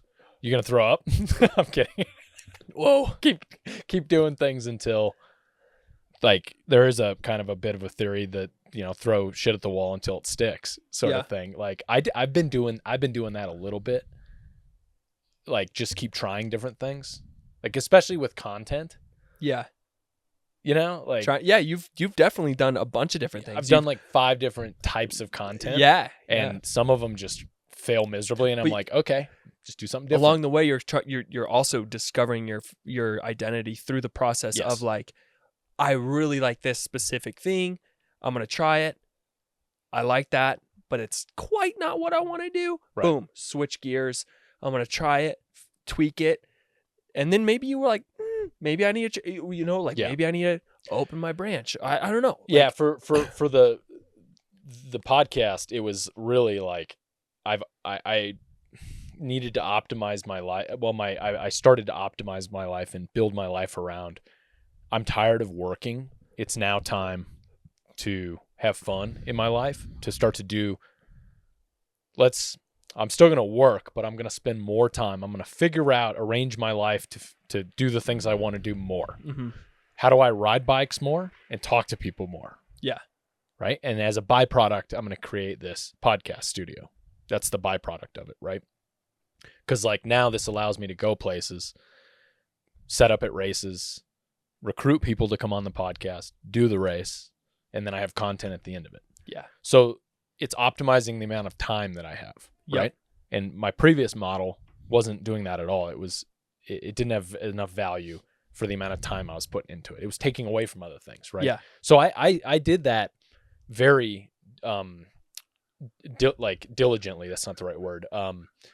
I specifically went into it doing that. Yeah. You know, I made decisions that opened things up and closed other things off to get me to this spot, you know?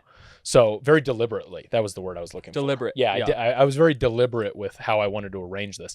And it's interesting because I don't really want to change anything. I've done now 17 episodes.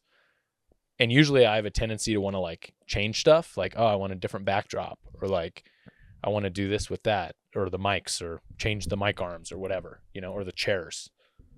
It's good. I'm good with all of it. I'm just like, and so for me, that's like, oh, I'm doing the right thing. Yeah.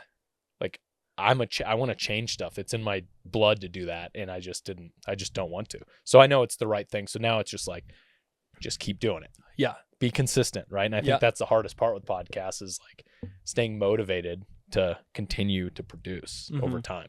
You know, I take the approach of this is a marathon for me and Stoke. Mm-hmm. So I went into it like I was doing 2 podcasts every week to like once every week to once every 2 weeks to like really try to figure out how I can manage my time to now being like, I'm just going to sit now, focus on what's important, because I know the podcast will always be a part of me. Yeah. I'm waiting when I'm 40, 45, 50. I want the Stoke podcast to still be around and to evolve. But I know I chose that brand. Yeah. Because that word is so powerful for me. Because when I'm at the top of a mountain, when I'm backcountry skiing, I look down a line, I'm like, dude, I'm so stoked, you know, and like, or I'm stoked to go on a endurance ride. You know, like it just is such a powerful word, and it allows so many avenues for the conversation. You definitely haven't boxed yourself in with it. No, yeah. Stoke can mean just about anything for anybody. Yeah, like stoking the fire, whatever. Yeah, like, stories of. I mean, you had a variety of stories on there, but it could go to all kinds of things. And you kind of you definitely have this like attitude that fits it. Yeah. Like your persona fits it. Yeah. So it definitely clicks in with you. You know what I mean? Totally. Really yeah. Well. And like, I see dreams of like making a sick bike jersey because I really like colors. Yeah. So like I've seen. Yeah. Yeah. So like I just like. Don't want to be on mushrooms around that shirt. No, dude. I'll be the point of focus. You know. So like. I've like want to create a bike jersey and an identity of. I don't like talking into the. I don't like, yo guys, what's up? Mm-hmm. You know, I like being there, Mm-hmm. but I want to get more comfortable with that because like I've heard it from multiple people. Like, I want to see you sign up for Pinions and Pines. Like, multiple people have like, dude, I saw your name on the list. And, like, Yeah. I'm looking forward to see. And because when I don't think like anyone cares, anyone gives a shit. But I've heard it from a lot of people. Like, dude, when are you gonna do that? Yeah. Like, you said you were gonna do it and you haven't done it yet. Yeah. And I'm like, you're right. So much hype. So much hype. I was dude. watching when the registration names were coming in, because we were just sitting there watching them. Me and Dana. And last year I was in Monterey, California. Yeah. Dana's like, you got accepted into Pinions and Pines. Like, that's next week. And I'm like in California and I just raced Sea Otter. And I'm like, fuck, dude, I don't know if my wife would like that. If I were like, get back to, and so I'll get there. But, it's interesting. I just want to, I try to create a brand that like really fit me and like the conversations. And like, I could see me creating a really dope bike jersey that's like kind of a purple, pinkish, like light violet, like I think that's sick. Yeah. And like I created my logo to fit my personality. I've changed my logo a few times, but like I don't know if you've seen my like YouTube cover video or photo yet. I designed it like a few months ago, but Is it the one with like the brown thing? Brown guy? You're talking to some brown guy? Dude, I thought it's hilarious. Yeah. Like I'm like, this is perfect. Like it's me with like a little mic that I like photoshopped in there. Yeah. Talking to like a character, like Yeah. it could be anything. Yeah. It's like kind of a psychedelic look to Yeah. it, because like Joe Rogan, I mean, he's so successful in what he does because he really has every walk of life on there. Yeah. And just catches anyone's attention. If you're a UFC fighter, if you're, a nutritionist, if you're an endurance athlete or a bodybuilder or a CrossFitter, I mean, it doesn't matter. I mean, he'll catch your attention because he's open to everything. So I don't know. I just felt like I saw a bumper sticker leaving my house weirdly on my best friend who I took the mushrooms with on his van. He bought the van with this bumper sticker on it and it said Stoke Dealer. Because at the time I was really trying to figure out what my name was going to be. Yeah. I'm like, I even thought of like something like endurance spot, or like, I was like, no, it's not fitting. I was like, QT, sitting with QT. I'm like, no, that doesn't work. Dude, I'm pulling out of my driveway and I'm like, dude, where'd you get that bumper sticker? He's like, I don't know, man. I just bought it with it. I was like, Stoke Dealer, Stoke. The Stoke Podcast. The Stoke Podcast. That's fucking it. Yeah. That's it. And then it just stuck. I was like, that's perfect. I want to be a Stoke dealer. Yeah. Anywhere, like if someone's in a pissy mood or like if we're on a long ride and someone's bitching, I'm going to be the Stoke dealer. Like, dude, we're out here having fun, you know? Like I never want to be that guy who's like, that'll why be good. Are we doing this? That'll be good for bike packing when it happens. Yeah, if you made a Stoke dealer shirt, I would definitely buy one. Right? Yeah. A Stoke dealer shirt. Yeah. But see, those are all the things that I have dreams of. It's like, how do I get, like, I don't have the resources to like get a website or a little online store or anything. I've tried to figure out how I can like go through like China. Yeah. But I just don't have those resources yet and the time to like dedicate it to it. Talk to other people. I mean, that's the biggest way I learned is just talk to people who are doing it. Yeah. Find somebody who's already doing it and just ask them. Usually they'll share with you, Yeah. Like, so I also am in printing. That's what I do at the university. Oh, nice. I work full time in printing. So when I got out of video editing and production, I went into printing for like until now. So 15 years now. And then I got back into video production. So like the tent, I had all the resources for a custom printed event tent. Yeah. You know what I mean? I sell them for a living also. So like that was convenient, right? For me. It kind of was like vertical integration on a few different things that I've already done. Yeah. Right. And, but yeah, I've thought about the online store thing and I've thought like, and there's ways they've made it easier now. You can have like print on demand now. Yep. So like Shopify, I think, will connect with like Etsy, Printify or Etsy or whatever, or Printful, I think. And so you can actually you like submit logos or designs, and then they have a catalog of products that they can print on, and then they'll just print and drop ship directly. So it's so much easier than it used to be 10 years ago. Yeah. So you just got to kind of do it and make mistakes and then just course correct, like do something, maybe it doesn't work, course correct, do it right. And then bam, a year later, you're in business. Yep. You know more than you knew before, and you're in business, Yep. So,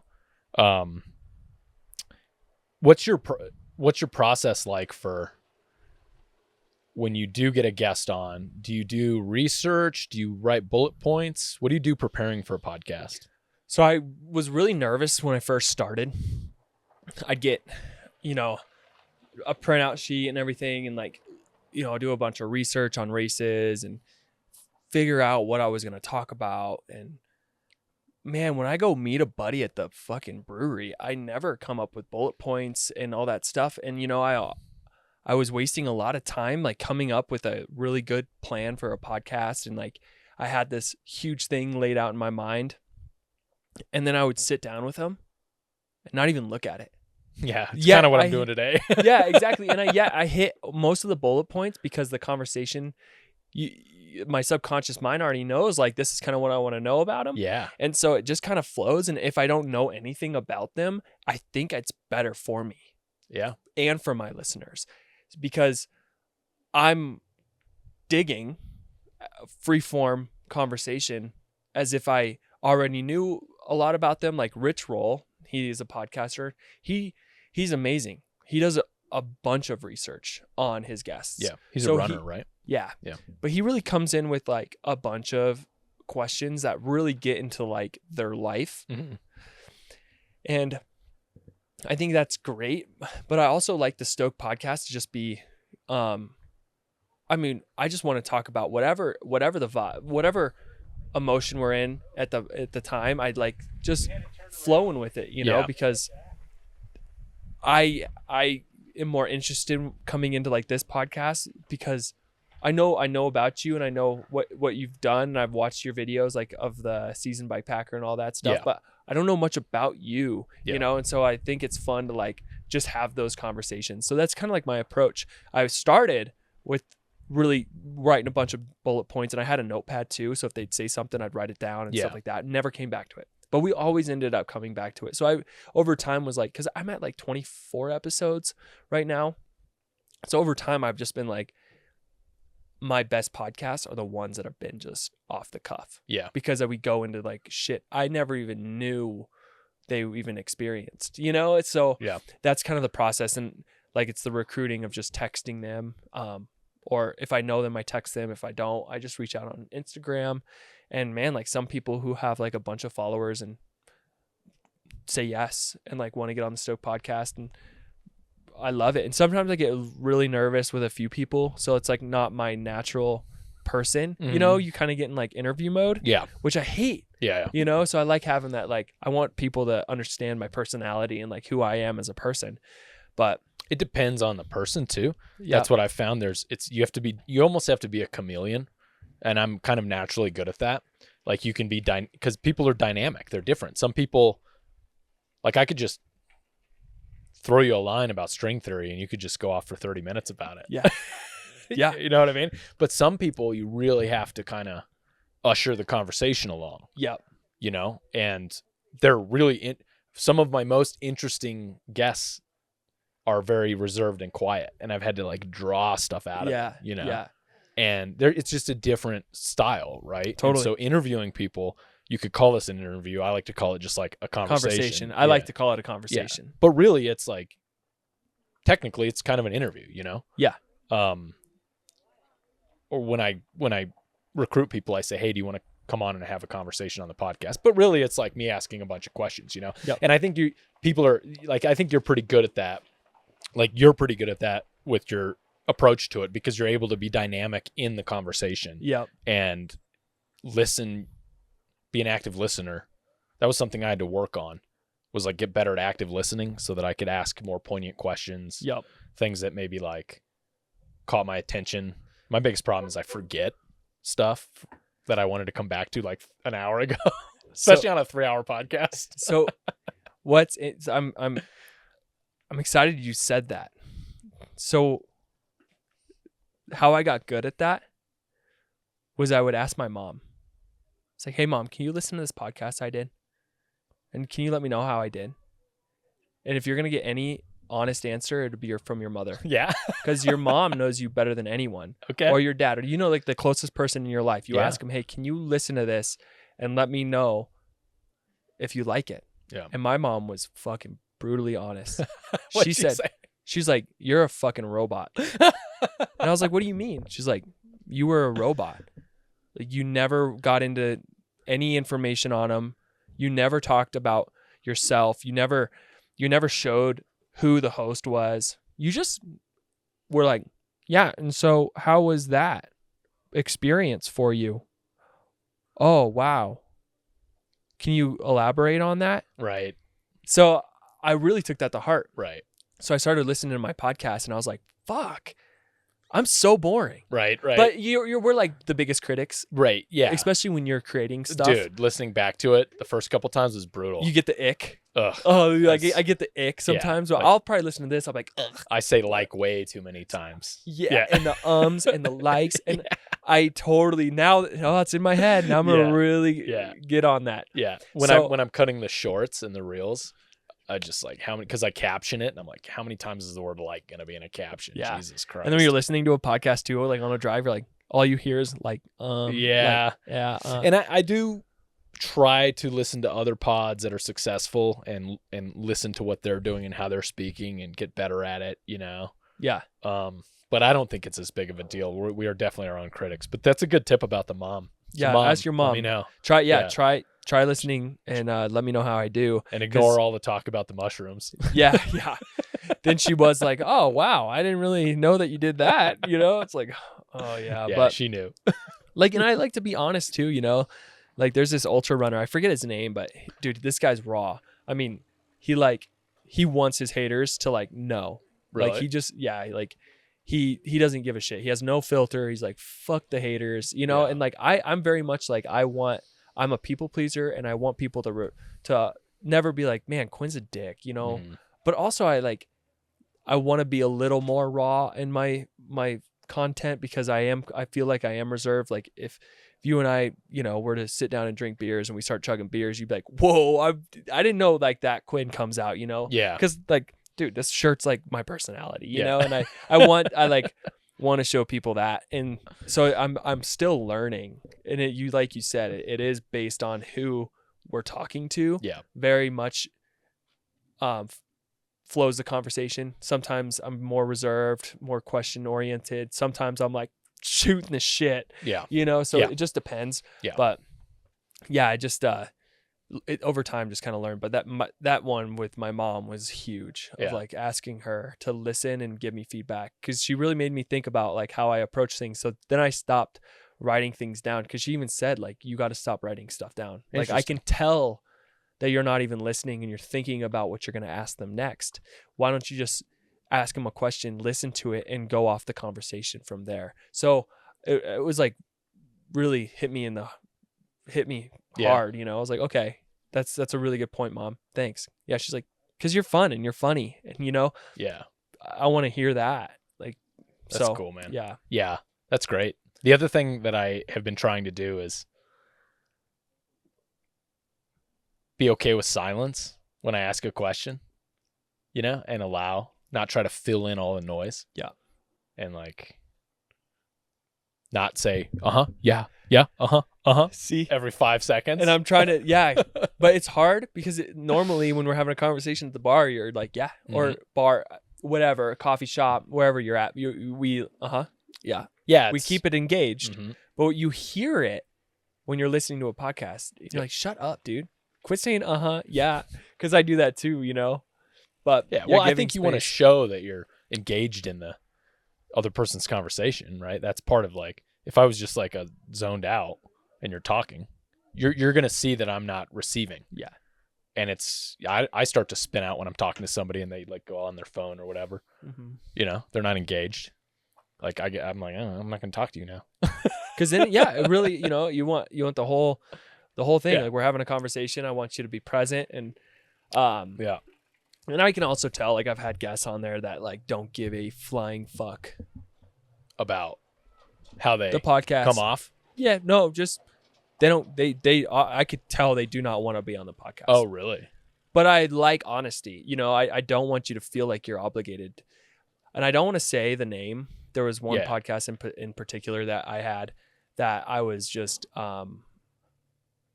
really trying to just get a story. And like, really, this person has a lot of followers, has an amazing community that they've created. They've created events for bike packing, and they've done these amazing things.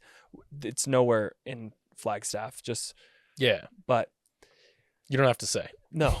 And that's not the important part. It was like trying to squeeze a dry sponge. Yeah. And it was so hard for me because they first came on and they were like, hey, I'm like, just to let you know, I'm a little sniffly. Is that okay? And I was like, yeah, that's totally fine. It's like, do you want to reschedule or anything like that? And I was like, well, no. I mean, if this time works for you, it works for me. It's been on the schedule. They're like, okay. I was like, okay. Well, just let me know when you want to roll. Okay. So, all right, sweet. Well, let's get going. Hey, welcome to the Stoke Podcast. This is Quinn. Today I have on the podcast, and how are you doing? Good. I was just like, it was digging and digging and digging, and and there was just, I even reached out to them after, because I always do like a reach out after. Thank you so much for your time. Like, I really appreciate you taking the time, giving me the energy, giving my listeners the energy to like just explore a conversation. Nothing. They read it and didn't even like give me, not even like, no problem. It's that easy. Yeah. But like certain things like that, it's like, well, I'm all right with not, Have you recorded something and then not released it? Like, did you just decided mutually or something? I released it. Okay. Yeah. That one? That one. Yeah. But is there another one that you've recorded and you've just been like, this isn't going to work? Mm-mm. Okay. No. You went ahead and I'm like what you get is what you get. Yeah, it's not you. No. And it's not. You're consistent, It's just, and that's how people are. People are different. Yeah, and I want if we schedule the time and we took the time, I want to give it to my listeners, and like, even, and no matter how it goes, I want even the raw stuff. Sometimes I don't even cut anything out. Mm. So like the pee breaks and stuff, like, you're going to hear it. You're going to hear me tinkle in the bathroom. Yeah. Like, you and the weather guy. Yeah. So like there's just been a few, where it's like podcasts, they're tricky. They're amazing, but they're also not an obligation. And so for anyone who's listening, if you ever get reached out by someone who wants to have a conversation and you don't want to, don't. Yeah. Because it's like showing a house. Like, if someone schedules a time for me to go show a house and they don't show up, just tell me you don't want to see it. Yeah. Because I got in my car and I went there for you. Yeah. There's so many avenues to it. It's like, if you don't want to have a conversation, or if you don't want to talk about this certain thing, I always kind of give a briefing too. Like, if there's certain things you don't want me to talk about, please let me know now. Right. Or else let's go for it. Right. Let's like throw everything on the table. Mental health, like freaking body image. Like, let's get into it, because people who are sitting in their house or sitting in their car listening to this probably needs to hear the vulnerability someone like you can offer them. 100%. That's so important. But yeah, basically, it's like, if you don't want to do it, don't. Go there. And just, or let me know, or like, and then I feel so bad, it's like, man, because then I'm such a people pleaser, and I do get in my head, like, I don't want anyone to be like, fuck that guy. Because like, after that podcast, I was like, fuck, like, was I pushy? Did I like, did they want to be on it? Did I ask the wrong questions? I get into the spiraling downward spiral, and like, did my, like, do I release this? Right. I just want, I want to be respected, you know, and respectable. I don't want to be like, oh, fuck. Yeah. He asked me to be on the podcast. I have to do this, you know? Totally. Yeah. It's good advice, man. Yeah. I don't know. I haven't come across that yet. It's my inner circle that inner and fringe circle that I've interviewed. That's perfect. You know, just to get started, kind of. Yep. There's been a few people that I just met, like Andy Wenzel. Mm-hmm. I did the Maricopa Trail race. Yep. And I raced that with him, and then we did a podcast the day after, and I had just met him that day before. So that one worked out well. That was like my second one or something. But I started with my wife as the first one. Because she finished Cocodona, and she was prepping to do it again this year. Nice. Which is incredible. And so it's amazing. There's a huge audience that will benefit from Cocodona information, right? There's people that just suck that up. But I was like, this is like, we're going to try this out and see how it goes. But, you know, as the circle expands out, it'll be interesting to see what kind of situations I come across. You know? And it's different circumstance with me and Zoom. Yeah. Right. Because when I first got started, I was trying to interview people that really stood out because I'm not familiar with bike packing. All I wanted to really get information on was bike packing. So I got Dana, I got a bunch of bike packers. I really Marone, right? The Yeah. CTR. Yeah.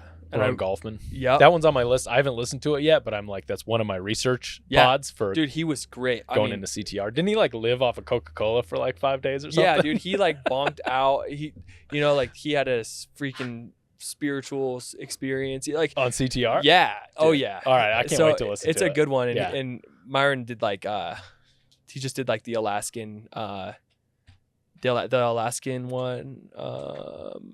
Yeah, I don't know. The bobsled. Freaking, it's like in The the fat middle of bike winter. one? Yeah. Oh, 1,000 yeah. miles. I did a rod. I did a rod. Something. I did a rod trail. Is it Marone or Myron? I don't know. Okay. It's I think Myron. Okay. I think I called him Myron. I don't know. Should have asked him how he pronounces. I did Arizona Trail Race 300 this last fall. Yeah. And he did it. He was doing the 800. Yeah. Dude, he blew up the first couple days. I know. But then he rallied like an animal. That guy rallies, dude. Dude. Yeah. But it's cool to see he's jacked too. He's a big guy. Yeah, it's cool to see like what he's done with it. Like he, you know, like you can really make a career off of it. He like kind of went full force, but I saw him because he won the Colorado Trail Race. Mm-hmm. Like I said, I reached out, man. Like, so I'm interested in all of the things that I was unfamiliar with because I'm in the endurance realm. I could ride my bike fast for 100 miles, but like I wanted to pick everyone's brain. You know, like ask the master before you become a student. Yeah. Like almost like, do I want to do this? You know? And yes, I do. That's it's an interesting perspective. Yeah. Like I particularly want to be familiar with, like, I almost don't like interviewing people that I haven't done the course. If it's like about a course, I feel like I need to I can engage better with them if I know exactly what they're talking about because I can really put myself in their shoes. Yeah. Yours is like much more inquisitive. Like, I think I'm going to dabble in this, so I want to like suck up all this information about it. Yeah. And mine's more like reliving old war stories or something. Totally. You know what I mean? Yeah. Yeah. And like, it's like another great perspective to a conversation, reliving it. Right.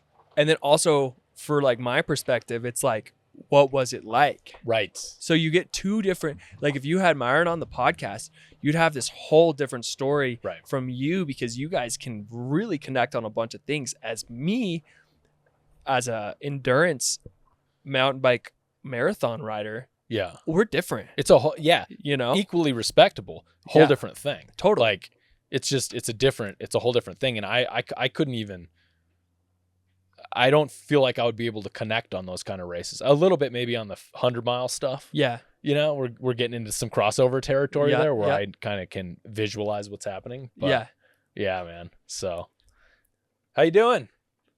What's up, buddy? How long are you going to be here? Anyway. That's why, like, spiritual talk sometimes, that's too much. He's encompassed in, he was talking about like, the Fibonacci sequence, how everything's in line, how he's talking about the string theory. Dude, he like that. He's trying to prove something. Like, dude, it's all about love. That's too much. He obviously has chemical imbalances in his head, right? But that was some intense shit, dude. Did you hear that, guys? I don't know if they could hear it or not. No, I wanted to be like, So check this. I might turn it up. I wanted to say this. Yo, check this out.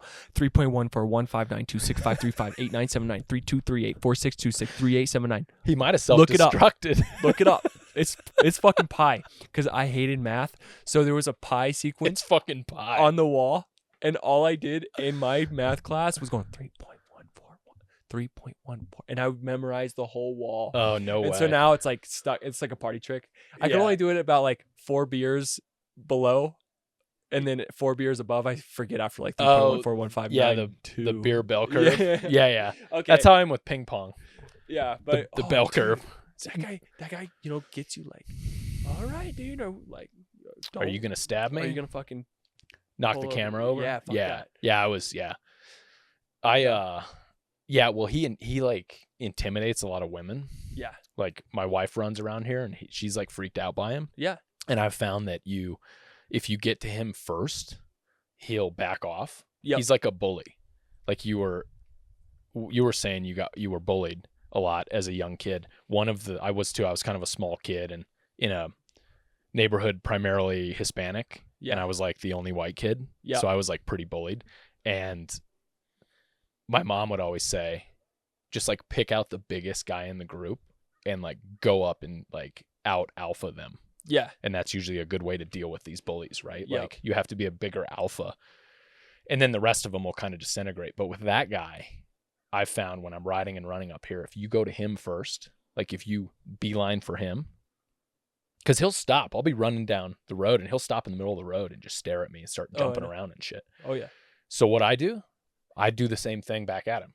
I beeline right for him. I say, hey, dude, hey, buddy, do you want to go? You want to run with me? You want to sprint? Let's sprint the next mile. Hey, are you doing okay today? You doing good? And like I engage him like positively. And he just shuts down and like won't look at me. Yep. You notice how he wasn't looking at me? Oh, yeah. Because he knows who I am. Yeah. He was honing in on you. Oh, dude, he would not Yeah. freaking stop looking at me. So yeah, he's a crazy guy. But I thought by me engaging him there, he was just gonna he did walk away. turn When you got up. when I and got up and But so then like, I got up. But yeah, yeah. I'm a follower. Yeah, you got up and then he like tried to beeline for you. It's a fucking shirt. Yeah. It sent him in. He's like the 334. Dude, It's a fucking that shirt. was something else. Talking about through Stargate in the middle of that. That was Stargate? my favorite sci-fi program. But then he said altitude. And I was like, you're just fucking saying shit. This is You lost me at altitude. total. I believed everything you fucking said besides altitude IQ. Do you know what that is? And I said, yeah, it's basically you said altitude 3 times and then you said IQ at the end of it to sound smart. Yeah. Oh my God. Okay. All right, dude. Let's do rapid fire questions. Do it. Oh, it's hilarious. What's your favorite in-race food?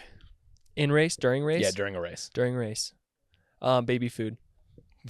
What? Baby food. Like cheap spring Squash. energy? Yeah.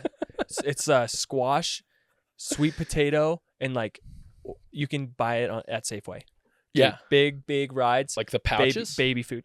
Are you serious? Fucking food, man. It's literally the best. I feel the best.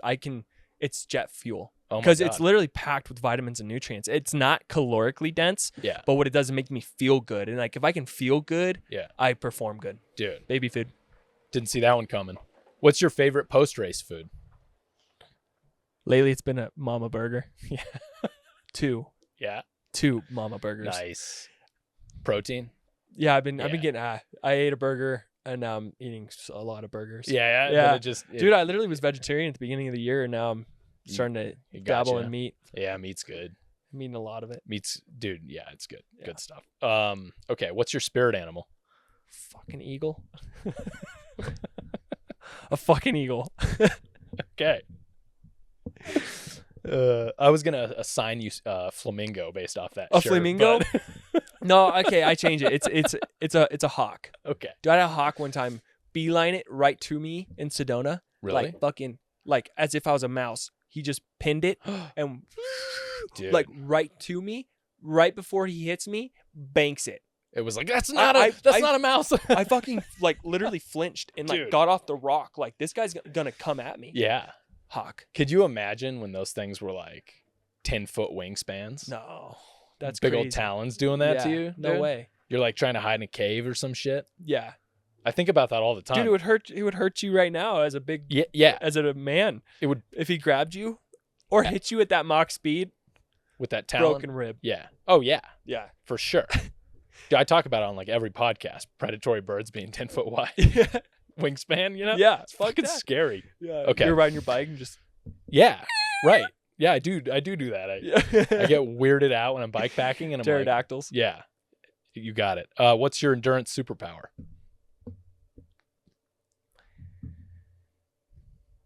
Titanium taint. Didn't see that one coming either. I can endure the worst pain in my taint. Yeah. Yeah. You have a extra like Calloused. Wolverine taint. Callous taint. Yeah. Yeah. I went through all the ingrown hair stages, the zit stages. Now it's just fucking dry skin, Yeah. calloused. Titanium Chamois? taint. You wear a chamois? Fuck yeah. Yeah. Okay. But hey, I haven't tried squirrel's nut butter. Yeah. Shout out Squirrels Nut Butter. You haven't. No, Oh, well, I'll I have, but I'll give you some samples, dude. it's the best. But I Yeah. just can't, I forget. Yeah. I go on my ride. I'm like, fucking taint hurts again. Yeah. But I can get through that. 100-mile ride, you can get away with not a lot of chamois butter. Yeah. But you start getting into multi-day stuff, especially with the bacterial growth Yeah. on multi-day. Cool. It's got the tea tree oil, you know, Yeah, for yeah. antimicrobial. Yeah. Shout out. Yeah. Okay. What's your worst crash or fall? I was drunk Riding your bike? riding my bike. Fuck, Yeah. dude, I don't crash. Like, knock on wood. I mean, I've been pretty successful, but I was looking at my fiance, and she was glowing in the golden hour sun, and I was right near Pizza Sletta after like 3 tower stations and hit a curb and Yeah. broke my wrist.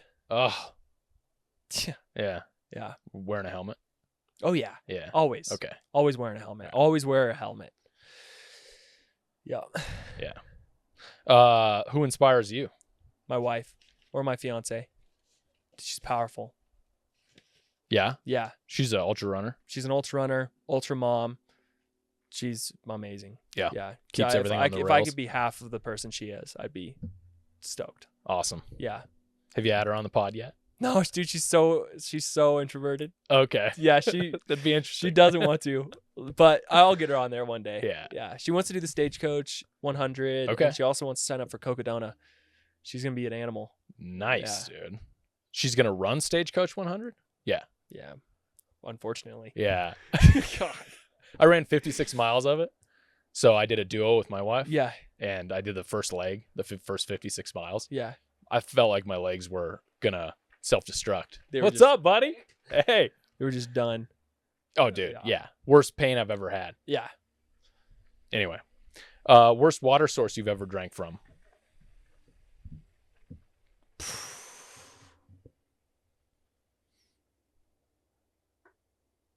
Probably just the normal ditch irrigation that goes through. Yeah, I try to keep that good. Yeah. That's the one thing that'll make me shit my brains out. Yeah. Yeah. Bad water? Bad water. Yeah. Yeah. Yeah, it's one of those questions you can definitely plead the fifth on if you want to. Yeah. Because it's like, I don't know, somewhat of a source of pride for some people and Yeah. somewhat of a source of stupidity for others. Yeah, You yeah. know what I mean? So, all right, and last question is one piece of advice you'd give to a new endurance athlete. Stay consistent. Stay consistent. If it's 10 miles, it's 10 miles. If it's 20, it's 20. Just don't ever try to think that you need to be somewhere. Just it doesn't matter what bike you ride, doesn't matter what shoes you have or what kind of helmet you wear. You can ride any bike for as far as you think you need to. Yeah. And you'll have fun. And it just progresses. Yep. You'll learn what you need to go further, but consistency is key. Yeah. Yeah. 100%, man. Cool. What if you go to Starbucks, what's your favorite drink to get? Oh, is this my rapid fire question? Yep. So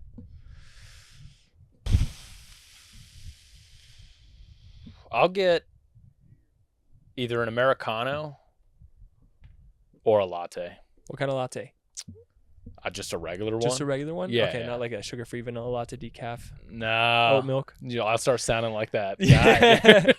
No. I like to Gamma ask, Sigma. you really get, because as a coffee guy, I would get some crazy stuff from some manly fucking dudes. Do you guys have a caramel macchiato? Like, yeah. do you guys have a caramel macchiato? No. Yeah. Like, I mean, I do like sweet stuff, Yeah. but like I'm not much into sugar. Like normally in life, like I overdose on sugar during endurance events. Yeah. And then I basically like cut it out the rest of my life. So I really try to stay with just like Americano when I can, nothing else in it, you know? Yeah. And then the latte is like a treat, you know, because it's got that little bit of sweetness in it from the milk. So yeah. So Do you still get afraid of the dark as an adult? the first night bike packing, It's a little scary. dude, it's not, I wouldn't say it's scary. It's more like there's a self-preservation instinct that kicks in when you're out alone by yourself in the night. Something inside of you is like, get into a cave, get into a structure, get into something that has 3 walls so you can at least see what's coming. That first night, every time bike packing, every time. Scary. Unless I've gone 2 days without sleeping, gone through the night, and I'm into the second night, Yeah. then nothing fucking matters. I'll just lay down in a ditch and fucking fall asleep. Yeah. Like, it doesn't matter at all. Like, on Pinions and Pines, I just, like, laid down on the side of the road. No bag or anything. I just, like, laid down on an embankment thing. And there was, like, side-by-sides driving by and shit. And I was just Is that guy dead? Yeah. I mean, they were like, yeah, dude, stuff crawling all over me. Yeah. Like, I did not care. That's funny. And I hadn't even stayed up that long. I was just basically, I had slept for 4 hours and I was into the second night. So I had gotten decent sleep the night before. Yeah. But yeah, I'm afraid of the dark every first night of bike packing. Cool. Yeah. Yeah. What I'm else? only afraid of the dark if my fiance's gone or my dog's gone. Oh yeah. Isn't that weird? Dude. Like, what are they going to do? Well, your dog could Paranormal protect activity you, but- from when I watched it when 14 fucking starts coming into my brain. I'm like, damn it. Do you like lock all the doors and close all the windows? Oh, I locked the doors, but dude, I'm definitely hearing shit. You know, like yeah. 10-year-old sleeper kid Yeah. comes back out like, oh shit, what was Yeah. that? You know, I'm a fucking grown man. I'm tough. You know. I had my wife wake me up the other day and tell me there was something making noise in the attic. Yeah. You're like, the fuck, I'm going up there. Yeah, dude. Fucking, Yeah. You're tougher than me. You go up Yeah, there. I was like, you ran Cocodona twice. Yeah. Here, take a knife. Yeah, Good yeah. luck. Here's a knife and a I know, headlamp. that's so funny, dude. Like we're supposed to be like the man of the house, but dude, my wife was like, someone's trying to get in the front door. I'm like, cool, go see what it is. Yeah. No, you need to go. Fuck that. Call the Yeah. cops. No, I'd say that, but I'd probably like get back in like instinctual, like back in the day. I'd be puff up my chest a little bit. Yeah. I'm armed. So I usually have 2 guns. yeah. I'm a true Arizona boy. Yeah, so yeah. If anybody tries to get into my house, it's not gonna be good. No. But an animal in the attic, that's a different story. Yeah, there was definitely. nothing up there, dude. It was like birds on the outside scratching on the window or something. She made me go up there and like crawl around, and I literally like opened it up and stuck my head in. Like, is something gonna just like, you know, like, I don't know. Yeah, you're bringing. I was afraid of the dark in that scenario, but anyway. dude. All right, let's wrap this up. Let's do it, man. All right, so let's see. Let's promote Stoke Podcast. Stoke of course, Podcast. on Instagram also, Yep, Stoke Podcast. and everywhere you get your podcasts, and you are on YouTube. I am on YouTube. Cool. Yep. And if people want to do some real estate with you, they can hit you up for that. Oh, too. dude, yeah, definitely. If you guys need to list the property, see what your property's worth. If you're looking to buy, if you have any questions on it, please, you can hit us up. My broker's Caldwell Banker Northland. So you can just give them a call, say, hey, I need to talk to Quinn. Yeah. I'll definitely help you out. Dude, you were so dapper in your photo. on thanks. Instagram Thanks. with your suit on. And Yeah. I was like, that's a different dude. Look at I him. know, man. Got You his gotta- hair all. Yeah, you gotta, please a certain client, But if they saw me like after 100 miles, they'd be like, "Fuck, I'm not doing real estate with that crackhead." They'd be like, maybe he'll work. They probably think like, oh, okay, he can endure some pain. Yeah. So he'll Oh be yeah, a good dude. guy You call for me any time of the day, dude. You're getting help. That's Yeah. for sure. Yeah. I'll go mile to mile for you. Cool, man. Yeah. Well, thanks so much it was an amazing conversation. Yeah. God, such a blast. This is a And, sick setup. Yeah. Thanks, man. Yeah. Well, let's, whatever information you want, dude, I'm willing to share as much to Cool. raise all ships, I'm down. So We need to get together and go on a ride. absolutely. Yep. I will. I want to see you at some of these Arizona Endurance Series I know. rides. So, yeah. I will. Yeah. I'll get into it again. I'll give you a heads up when they're coming up. All right. Cool. Remind you. So. Yeah. All right, Quinn. Thanks, buddy. Hey, thanks. All right. That was stellar, Dylan. Appreciate you. Have a good one. Yeah, you too.